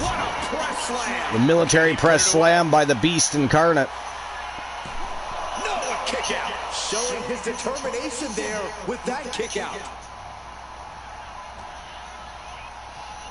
Oh, he's got him up high. Wow. Fall-away slam. Shades of JBL right there. With pain. Uh-oh, this is not going to look pretty. Submission being applied. Lesnar with a submission attempt here. Just going to task on the leg. This is the stretch muffler's in. Oh, Goldberg kicks him right in the top of the head. Kimura lock, but oh, Goldberg got saved by a rope break there. It looks like he can get it done here. Lesnar covers him up again. And that is it. That is all. Ladies and gentlemen, the winner of the match, the Beast Incarnate, Brock Lesnar. Well, ladies and gentlemen, that is it. That is all for episode number 659. WCW, the road to WCW World War III. What a show it was. Tag team matches were absolutely epic, especially Team Arsenal versus The Vision and Pure Fusion Collective versus the Triangle of Terror. Fantastic matchups. Eric Dangerous, of course, with a tremendous display. So what a champion is Eric Dangerous. Ends up picking up the big W over Obafemi and defending his undisputed WCW United States Championship. D'Lo Brown defended his Legends Championship. The only championship victor today was Victoria, who absolutely schooled Stephanie Vaquer and went home with the Women's WCW United States Championship. And what a great show. You gotta run it back, watch it again, watch it twice, watch it 3 times. It was that good. Again, our next show will be TWA Underground. Our stream preview is just around the corner. It will be this Saturday. It's going to be a huge show. War Games will be featured. Championship matches all day long. It is going to be a thrill ride, a spectacle. So you don't want to miss out. Definitely pay attention to Discord for start times. But it's that time of day. You don't have to go home. You do have to get the fuck out of my channel. But I want everybody to join me over at Bubba Electrics. We're going to go see what he's up to. So get ready to click that link. It is go time. Let's go show some love. Join me. Follow me. Let's do it. Let's go. I'm going right now.